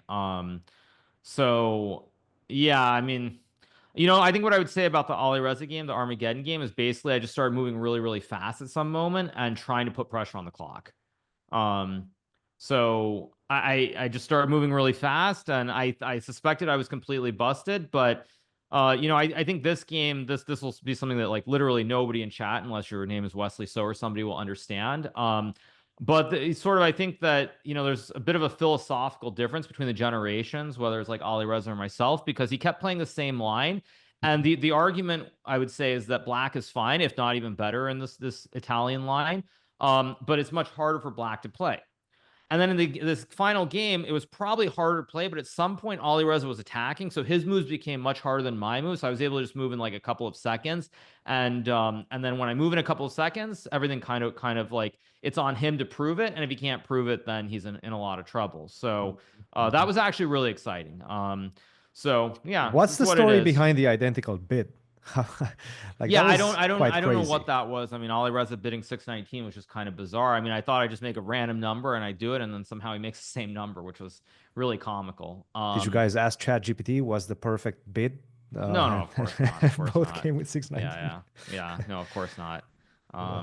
But yeah, I think at the end of the day, yeah, this match was, of course, a very, very, very tough match, very stressful, and unfortunately, I was unable to even recover a little bit before the final match. So yeah, it's disappointing because I wish I could have put up a better fight, but it wasn't meant to be today. But you continue tomorrow. Do you already know who your opponent is yet to be determined, right? Yeah, I don't know who I'm going to play. I mean, I think what I would say about this is it's actually interesting because there's a lot more pressure with these matches. Like if this were just a regular CCT match, I don't think it would be. I mean, I definitely would be nowhere near as stressed as I was playing today. But because of the qualifier for the grand final, and really it's kind of up in the air, you don't know what's going to happen. I mean, there's a lot more pressure and a lot at stake, and I think I think the first match was just like it took everything out of me. And when people ask why is there so much pressure, I think what I would say about that is that we are all representing orgs, and there's definitely you want to make it to the grand final at the very least, and nothing is guaranteed. So that's why it's not a laughing matter. Let's put it that way. Is that one of your main goals for this year, the Esports World Cup? Yeah, I mean, I think what I would say about it is that, one of the things is in my calendar for this year, there are a lot of question marks. So I've said it before. One of the big question marks is, you want to make sure you get to the finals of the Esports World Cup. Like, you don't want it to be hanging over you where you don't know if you're going to have to go ahead of time, play that last chance qualifier. Like, it's good to know that you're going to make it. And like that's like it's very good because I think at least with a guaranteed third, let's say I finish second, maybe even I can come back and beat Magnus in a final potentially. Is that I think it's almost impossible that I'm not going to be in the top 12. So that sort of takes a lot of the pressure off, I think, as far as it relates to like the matches tomorrow or even playing the next event, which is a good thing. And at least now I think mostly I know what my schedule is going to be like, which is good. But I would also say it's the other big question mark is Norway chess. I've said a few times, if I play don't play so well there, it's going to have a big impact on whether I play in the Grand Swiss tournament or I just don't try really to qualify for the candidates. I just take my shot on the World Cup and go from there. So there still are some question marks, but at least with the result today, one of the big question marks I think is out of the equation. I know it's going to happen. So I'm pretty happy about that. And you're most likely going to be meeting one of the four in the losers, let's say, bracket finals: Arjun, Nepo, Alireza, or Duda. Do you have any preference on who would you like to meet? I mean, honestly, I'd like to play Alireza, and I think the reason I'd like to play Alireza more than anyone else is in this format, I think that outside of Magnus, he's the only other player. I mean, I should be careful what I say here because someone's going to take this out of context, but I feel like he's the player. He's one of the only players who can beat me in this format besides Magnus, and I kind of really want the challenge now that I know that I'm going to make the final. I want the challenge. I think that I'll enjoy that. I'll enjoy that more than playing the others because again, as I said before. And actually, I want to point one thing out, which is I think the game I played against Alireza, the second game of the match, which he won brilliantly. I think that if I have that game, even though I'm worse, based on time situation, I think if I have that against anybody other than Alireza or Magnus in this specific event, I think I win the second game with Black. Even though it's much better for White, I think I would win this game against anybody except Alireza and maybe Magnus. And then he just outplayed me systematically. And I feel like if I got this pitch against Duda or Nepo or someone, I think I would actually win this game. So that's why it would be fun to get it would be fun to have the challenge and play against Alireza. Because as I said, at this point, I think it's pretty guaranteed that I'm going to qualify. So based off of that, I'd really like the chance to play against him. And this has obviously been a matchup that a lot of people are looking up to. Yourself against Alireza. Do you feel that no increment gives you the advantage, or how do you feel about this? I mean, it's what I said before. I mean, I think honestly, if I don't blunder early in the games and I get down to the scrambles, I mean, I think Magnus and Alireza are the only two people of the 16 players in this specific event, at least, who can probably keep up with me and or beat me on the clock. I think this format is obviously preferable for me. I think if you look at my matches, like the match against Grishuk, for example, that could have gone the other way if there were increment. So I like my chances, but definitely for tomorrow, I want the challenge. I want the challenge.